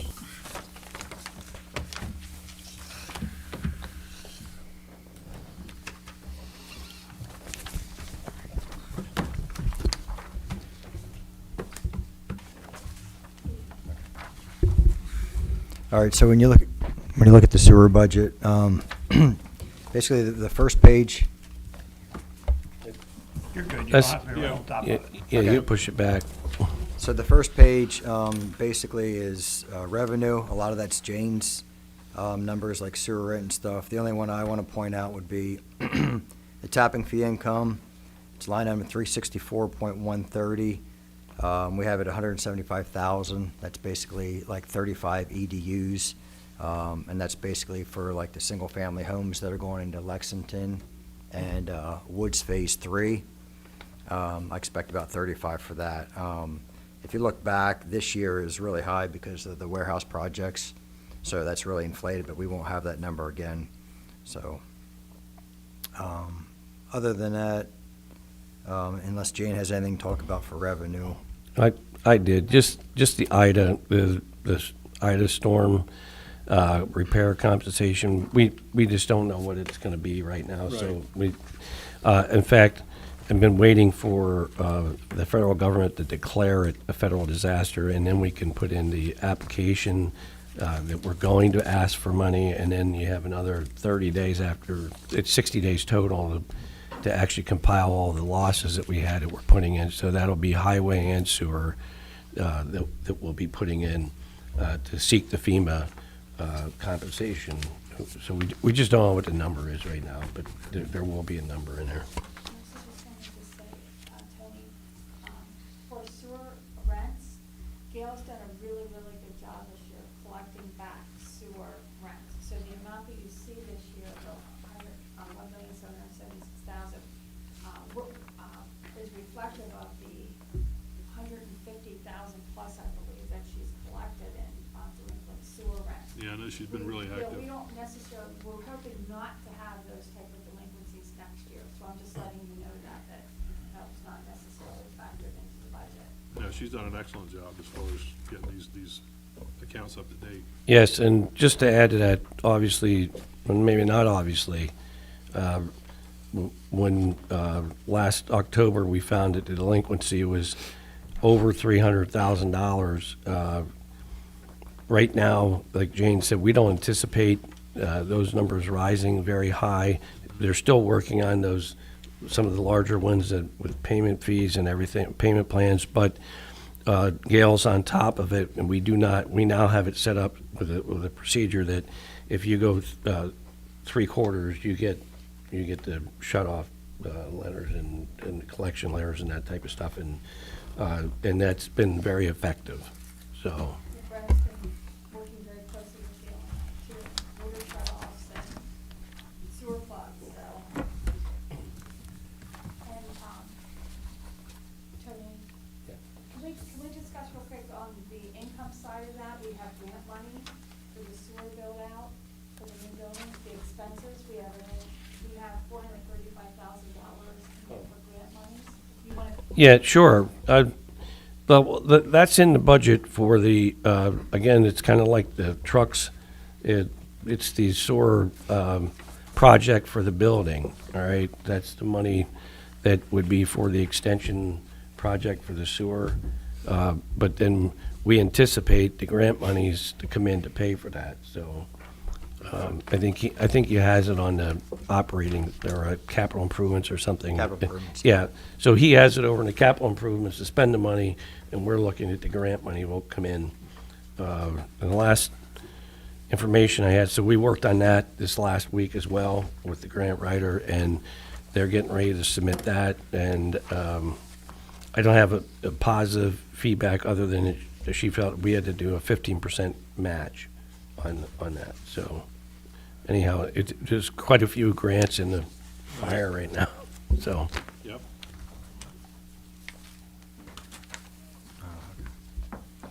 And for additional income, I have $3,000 there. We have a 1979 backhoe that's, pretty much shot, so we're going to put that up for auction here at some point, and probably in 2022, but 2021, we should be getting probably $3,000 for a 2000 F-350 pickup truck that we didn't put up yet. We're waiting. We had to switch the crane over to our dump truck.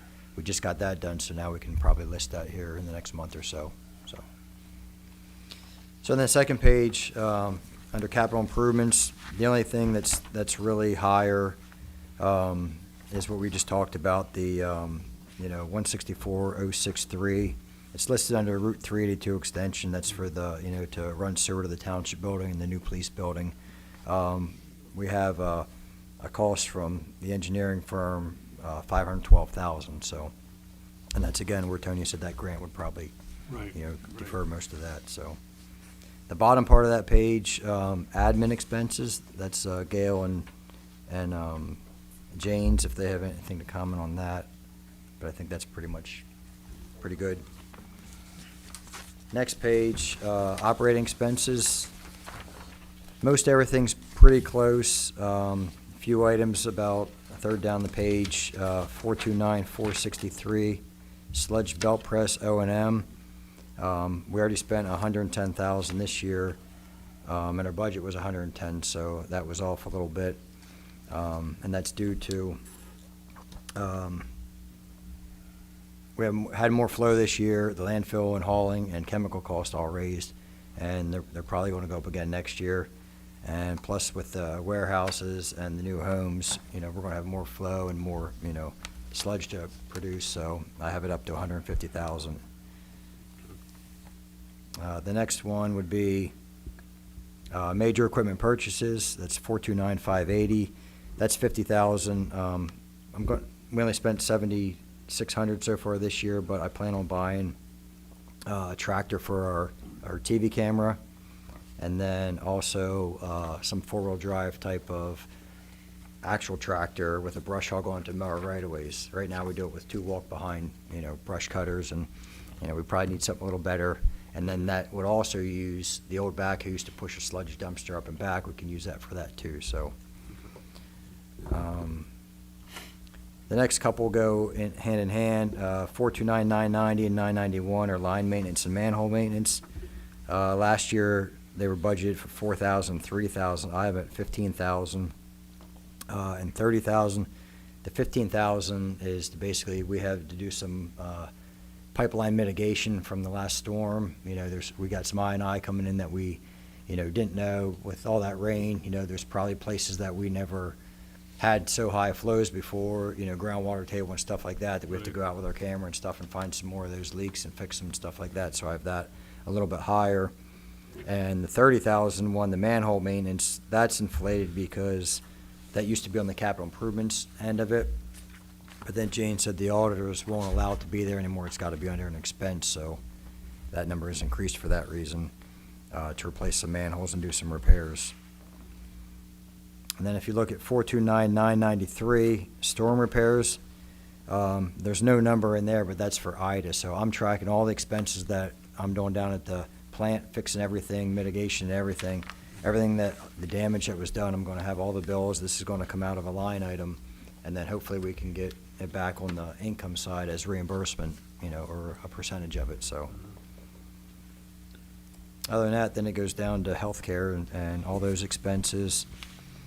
And then the final page basically is banking, which would be Jane. So unless you have any questions for me. Yeah, not just a couple comments, and then it's just very brief on the salaries. We stayed constant with 2%, but as the board knows, we have a pending retirement. And as you see, there was an operator, we budgeted 50 grand this year, but we didn't hire one. And Brent and I are in the process. We've got some good possible candidates out of the Indeed site posting and some other areas.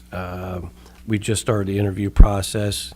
There are some pretty promising people, and the point I'm making is, if we hired, even though the two that are under labor, they're going to be here and the retirement's not till the first of the year, we still have enough money budgeted so that we could hire the replacement this year yet under that operator budget figure. Jane, do you need to talk to the sewer bond, or is it pretty self-explanatory?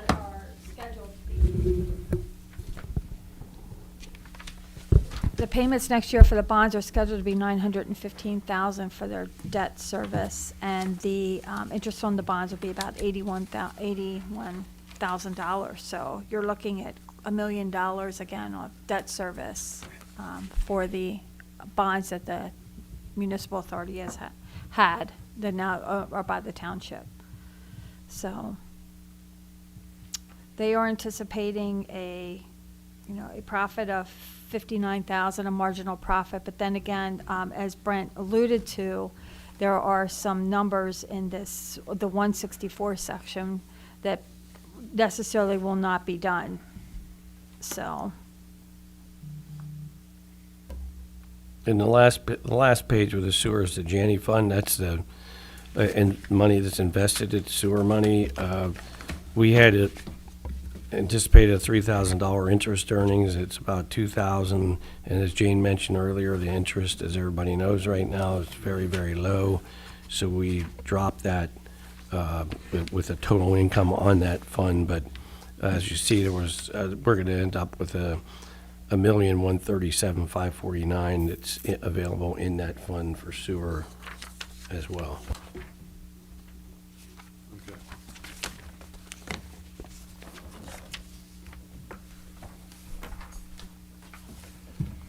If we moved on to the funds, or is there any questions on the sewer?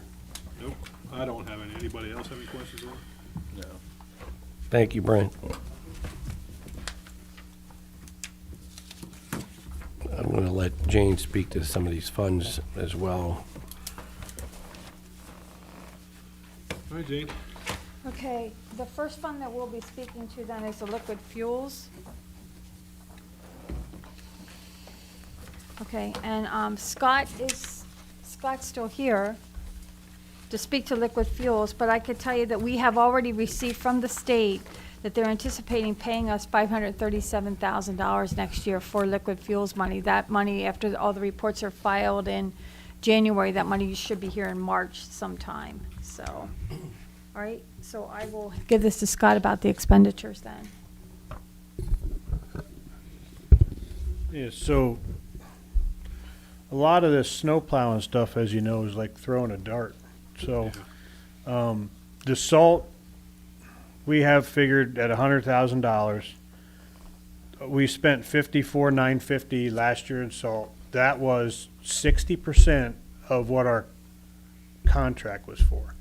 So we figure on 1,200 ton of salt for the year. You have to buy 60% of that, or you can buy in excess of 40%. So I try to keep that budget number to where we are at that 40% over in case we have to buy all that salt. Okay. So, and then we're happy when we don't spend all that. Now, Scott, is this the same stuff we use for brining as well? It will be, yes. Okay. The contracted snow removal, that's another one. We would knock that down to 20,000 this year because we haven't been using as much. Actually, we haven't used as much for the last 5 years. So we were at 12,000 last year. Again, that's going to vary on how many storms we have. Operating supplies, we kept that the same. We're kind of in close to that in the budget with 6,400. Electric that's a fixed expense. The contracted services for the lights, that's to service all the red lights. And then at the slash signs is to pay for any of our street signs, posts, all that stuff related to street signs. Also the thermoplastic stuff that gets heated and put on the roads. Yeah. So that all comes out of that. We're not quite done with that yet, so that's probably gonna even out as about the same place as 2020. So we used about 25,000. Well, yeah, we'll probably end up in there somewhere. And we're budgeting 35. Right. Okay. But the red light stuff is, we don't know if a pole gets hit, if something happens, you know, we just kind of up in the air. Line painting, we bumped that up to 21,000. So next year in the contract, we're gonna try to add some of that thermoplastic stuff into that contract and get that done. It's in the contract, but we just didn't ask for it. We haven't utilized it yet. So that's why we bumped that up a little bit. And a lot of this line painting, the only line painting we can pay for with liquid fuels is the double yellow and the white lines. All the single yellow line we have is not technically compliant, so we can't use liquid fuels money for that. But it's either no line or a double yellow line is what they want. And I think a single yellow line on those country roads is Yeah. fine, Yeah. better than nothing. Yeah. Stormwater operating supplies, that's what I buy the pipe and stuff with to replace in the roads. We have a lot more pipe figured for next year, so I just kept that the same. Stone, bituminous materials, that's what we pay for our contracted road work, like we did the old trail this year. Of course, we run over by 19,000, almost 20,000. Is that the tar and chip stuff? Well, yeah, and the cold in place recycling and the paving we did on the old trail, that's what that project Okay. cost.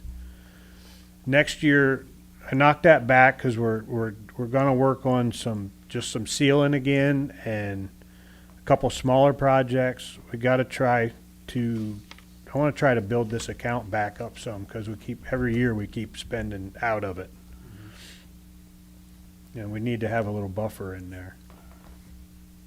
And the other two just stayed the same. I didn't use anything out of the guide rail this year or the tree trimming. Scott, I'm just curious about that tree trimming. Mhm. Doesn't the Public Utilities Commission offer any assistance with that, especially since it's near their power lines? Well, they've come and done all the electric lines, but they only trim for the electric.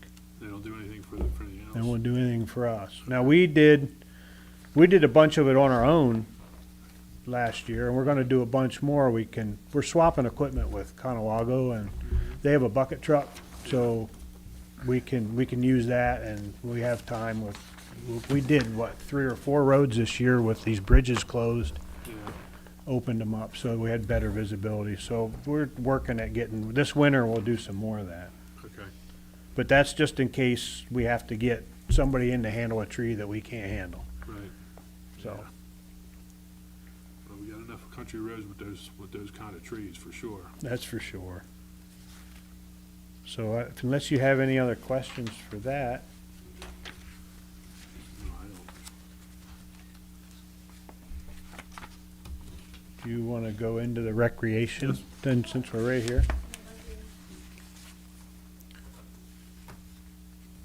Do you want to speak on the beginning part of it, Jane? I can. Well, Tony can also speak a little bit about Dolan Park. Yeah, the Dolan Park, excuse me. So the Dolan Park renovation grant submission is for $250,000. And then our part of that is about it's under 70. So if we get the grant, we would spend around 70, I think, of the recreation fund money along with the 250. So we put it in there as we anticipated. It's still under review, and we just won't know if we don't get it. We don't get it, and we wouldn't spend the other money. Right. So. Pretty much though, everything for the parks is gonna, well, the improvements other than building, of course, is jumped to 330, but that's the improvement of the ball field and the dugouts at Dolan Park. So which the grant money would come from. Everything, repairs, parts, machinery, we were way high on that because of, we did a bunch of renovations to lights, and I don't even remember what all the security cameras and new poles and all that got thrown in there, so, That's a lot of upgrades. yeah. We're also high on the maintenance and operation of parks because this is the first year that we've allocated wages down to the park. So Right, that's- $22,000 worth of wages and mowing, things like that, allocated to recreation. Recreation is a restricted fund, which I think everyone knows that needs to be used only for recreation. So but you can use it for the maintenance of the park. So we could allocate the wages down there for that. Yeah, and our budget was 15,000 for this year, but we just didn't know how it was going to end up until we did it for a year. So All right. So is the 33,000, I mean, that seems like a high number.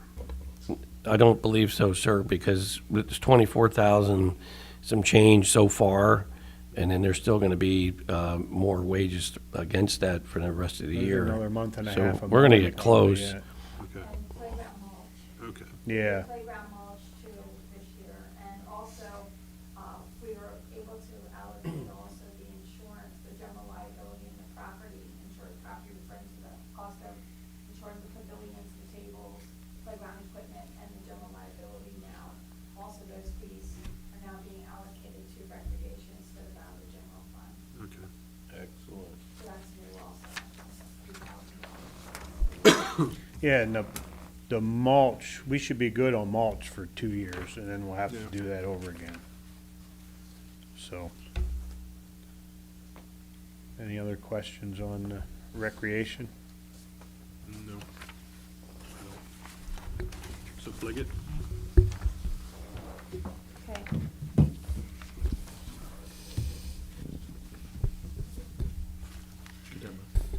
There's a fund that's new this year. We opened up another Pliget fund to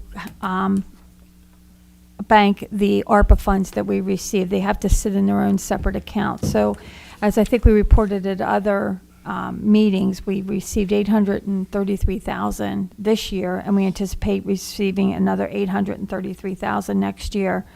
Again, the interest is really, really low on that, so we don't anticipate making a lot of money on those funds, $300, to be honest with you. As we just discussed with liquid fuels, the interest rate too on the liquid fuels has dropped tremendously on that account. It was, probably 7% or 8%. Now it's like 0.05.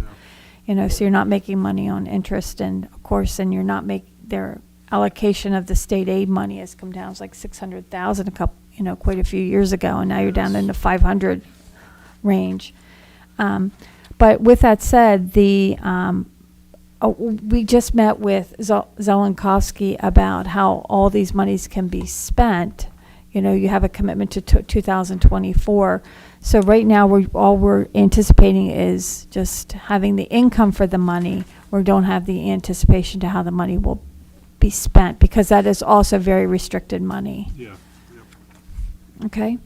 And then the last one I think that we have to go over would be the hydrant fund. Hydrant fund, most of that was discussed in the general fund when we discussed that, because it's considered general fund money. But this fund continues to grow only because, as that's another restricted fund, it can only be used for hydrant-related expenses. As we discussed in the general fund side of it, we're going to take in about $95,000 worth of income. We pay about $42,000 between Suez Water, PA American Water, and York Water Company, depending on where the fire hydrants are. So again, you're going to make about $53,000. That fund should have just shy of $1 million till the end of '22. And again, you know, those funds can only be spent on hydrant-related. Okay, and then there's another account that sits with M&T Bank. As I think we reported at one of the board meetings, we had to open that account quickly because we were over the allocated amount that's allowed at York Traditions. So we had to move $800,000 there. And then we also have the regular general fund savings account. New for this year, when we opened up the accounts at York Tradition, we have all the monies that we received from Cumberland County Tax Bureau. We received for real estate taxes. No, I'm sorry, not real estate taxes. Cumberland County, the local services tax, all the different money that gets direct deposited into the accounts will be deposited, are directly deposited into this account, and then the money is transferred out of here to cover the expenses coming out of the general fund. So again, this money was included though in the general fund that we just discussed originally, but I just wanted to show you that there is an account like this, and monies do flow between the this account to the general fund to cover the expenses. And the last fund, it's a very, very small fund, is National Night Out. National Night Out is also a restricted fund. That is, we were making it restricted because the contributions that come in there should only be spent on monies that are for National Night Out. That account should have a balance around $7,000 till the end of next year. Okay.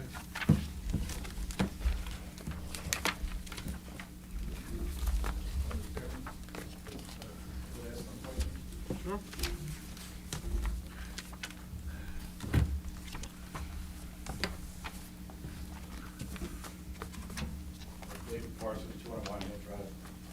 Yeah, I want to thank everybody involved with this, because I know it's a tough job, the department heads. And, you know, you're all looking out for the township supervisors.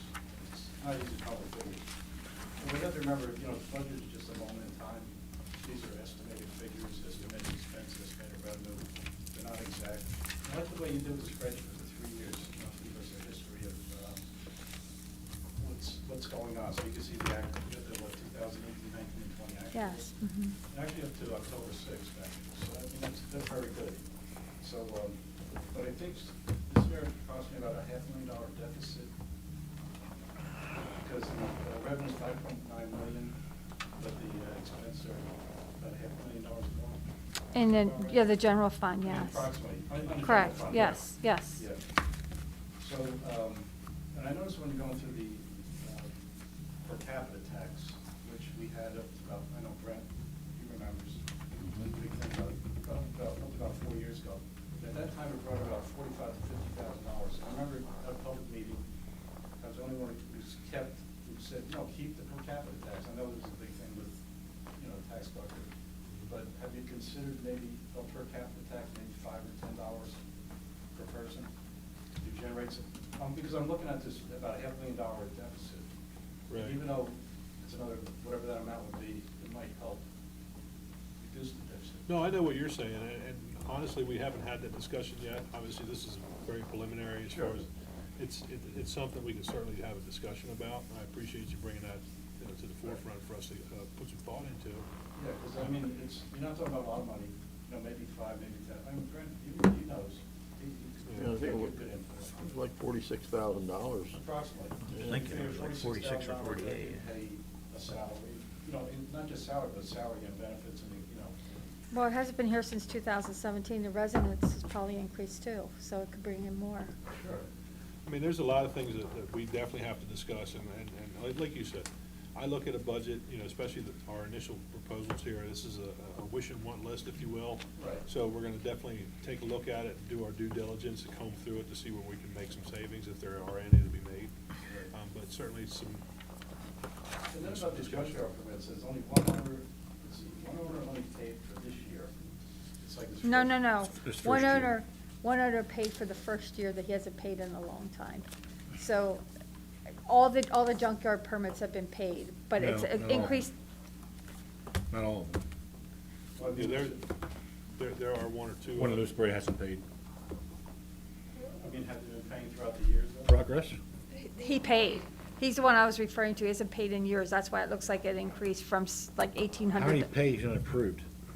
You paid for the application to be submitted. That's what the permits are.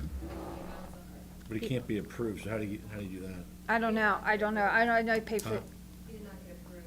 To submit for the application to get approved. You have to pay for it You first. have to pay for it up Be front, correct. so. But I mean, everybody paid for their applications this year, But for the first time. Have they been paying all along though? Only one was not paying all along, and he paid this year for his application. Or should he be paying for the last couple of years he hasn't Can you paid? go retro? I'm not try to familiar collect with that. Their collection service, or maybe go back and get past? That's what I was thinking too, because he hasn't paid for years. That's what I mean, that's what I heard, him paid for years, can you go back and try to collect? But he was never approved though either, right? He shouldn't be in business. Yeah, He never had a permit. Yeah. yeah, that's an issue that's been discussed at the Maybe look township. into something like that, because that'd be income. Well, and honestly, Dave, I'll say this, I mean, the staff here at the township has done Oh, no. an excellent job in collecting things that were left in arrears for so long. That's helped us exponentially as far as our closing our gap. Well, I see what Dave's getting at. If we're going to charge a fee for our permits, if we're not paying it or they're not getting approved, then why aren't we doing something about it, correct? Yes, oh yeah, if he's not, if it's not, sure. That's kind of the sticky one there with that, because there's so many things going on with that whole Let's deal. research it and find out what the heck's going on. Well, there's a new buyer that bought the property at a tax sale. Oh, is he the person? Yeah. Yeah. Yeah, he's been having a lot of problems with trying to take it over, but once he gets it taken over, he'll bring everything up to power and And go from then, there. the recycling grant, that's income. How much of it was expense? It was $39,000 recycling grant. How much? We don't have an expense actually for the township. This is a recycling grant that we get documentation from Penn Waste about how many our residents have recycled. It's because we're part of recycling. Our township does recycling. So, and then we also get, So it's a grant, just. it's a grant based on what our residents and businesses do. Strictly a grant on the tonnage that's collected, and there's a. Yeah, and then- that's from the bins, correct? Yeah. And then Mr. Miller, he brought up legislative grant, $168,000 for 3 trucks, expense about $270,000, so it actually cost me about $102,000. But, That's what I said. what if the grant is not received? And I made a statement also during the highway department saying if we didn't get the rebate vouchers, we wouldn't spend the money. Spend it, okay. Has a recent audit been received? Because I know there was a thing about the audit and it was taken, because of COVID. I mean, has that been completed? Yeah, our audits are up there. Everything, okay, so, that's good. And all of them have been submitted to the state and are available online through the state. So, do you know when that was done, Dave? Was it early this year or Mhm. summer? Yeah. They were, oh no, it was done in the spring. Springtime, okay. Yeah, it was Yeah, done that timely has- this year. That's What about April? usually they come in here around April and start Is the that what audit. Tammy does? They come in January, the end of And then- January. The state puts them online, once they're approved and submitted, the state puts them online, right around the beginning of June. Because I'm sure there's a deadline.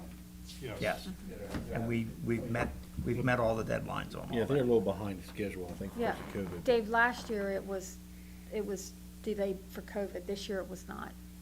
Right. Last year was a tough year for everybody. question for the chief. Now, you're covering two towns, and the police coverage is $147,000 in expense, like $76,000 for one and $71,000 for the other. Around $147,000. So that's our expense. Like, how much do we get? No, that's what they pay us, sir. That's what they pay, okay, that's what they pay us. And how much of that is an expense? Like, what's our cost? Well, this is the But that's first year income, that, that's- okay. this is the first year that we've been tracking time. Right. We were tracking time from for about 8 months, 9 months, so we're basing it off that.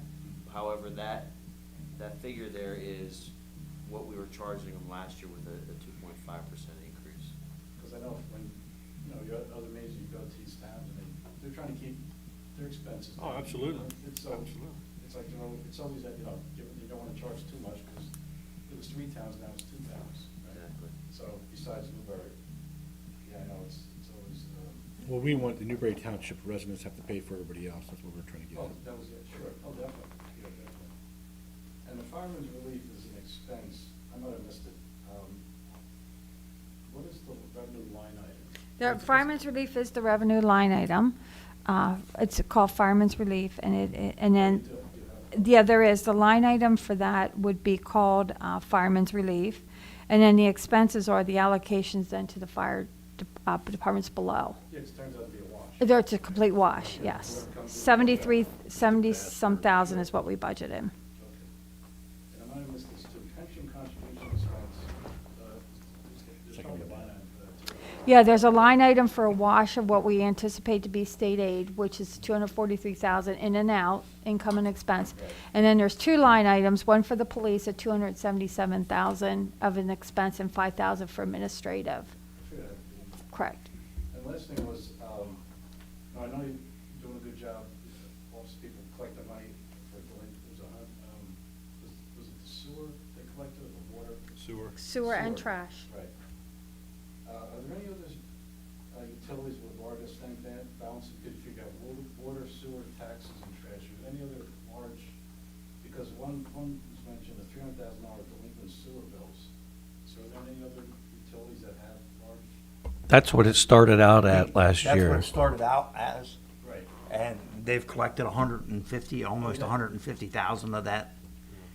We don't own the water company, so the only thing we have is the sewer.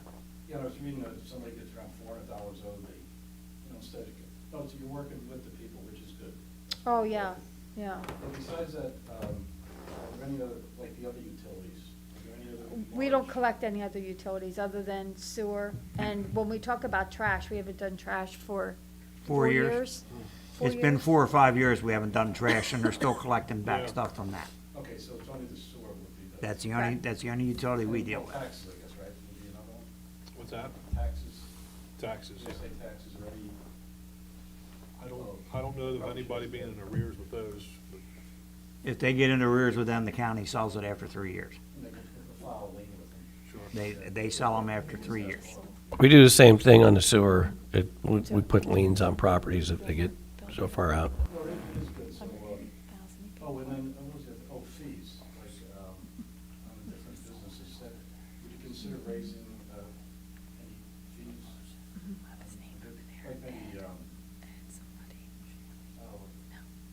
know junkyard is one of them. Other Trailer parks, like, trailer parks, yeah. would you consider raising fees? I think there's only 2 fees we have, isn't it? Trailer That's the only parks 2 and- fees that we have, yes. That's the only. Because I know you have to look for revenue somewhere. well, I think the first step is to sharpen our pencils and take a look at the budget line items to see exactly where we're at, and then figure from there up. Mr. Parsons, like last year, we did increase, as we mentioned earlier, we put a permit fee on that was not there before.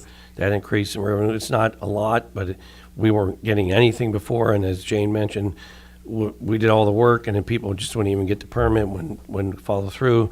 We increased the fee for non-residents' use of the park facilities, and we increased the cost of the zoning hearing application fee because of the cost had risen so much, and there's so much involved in that.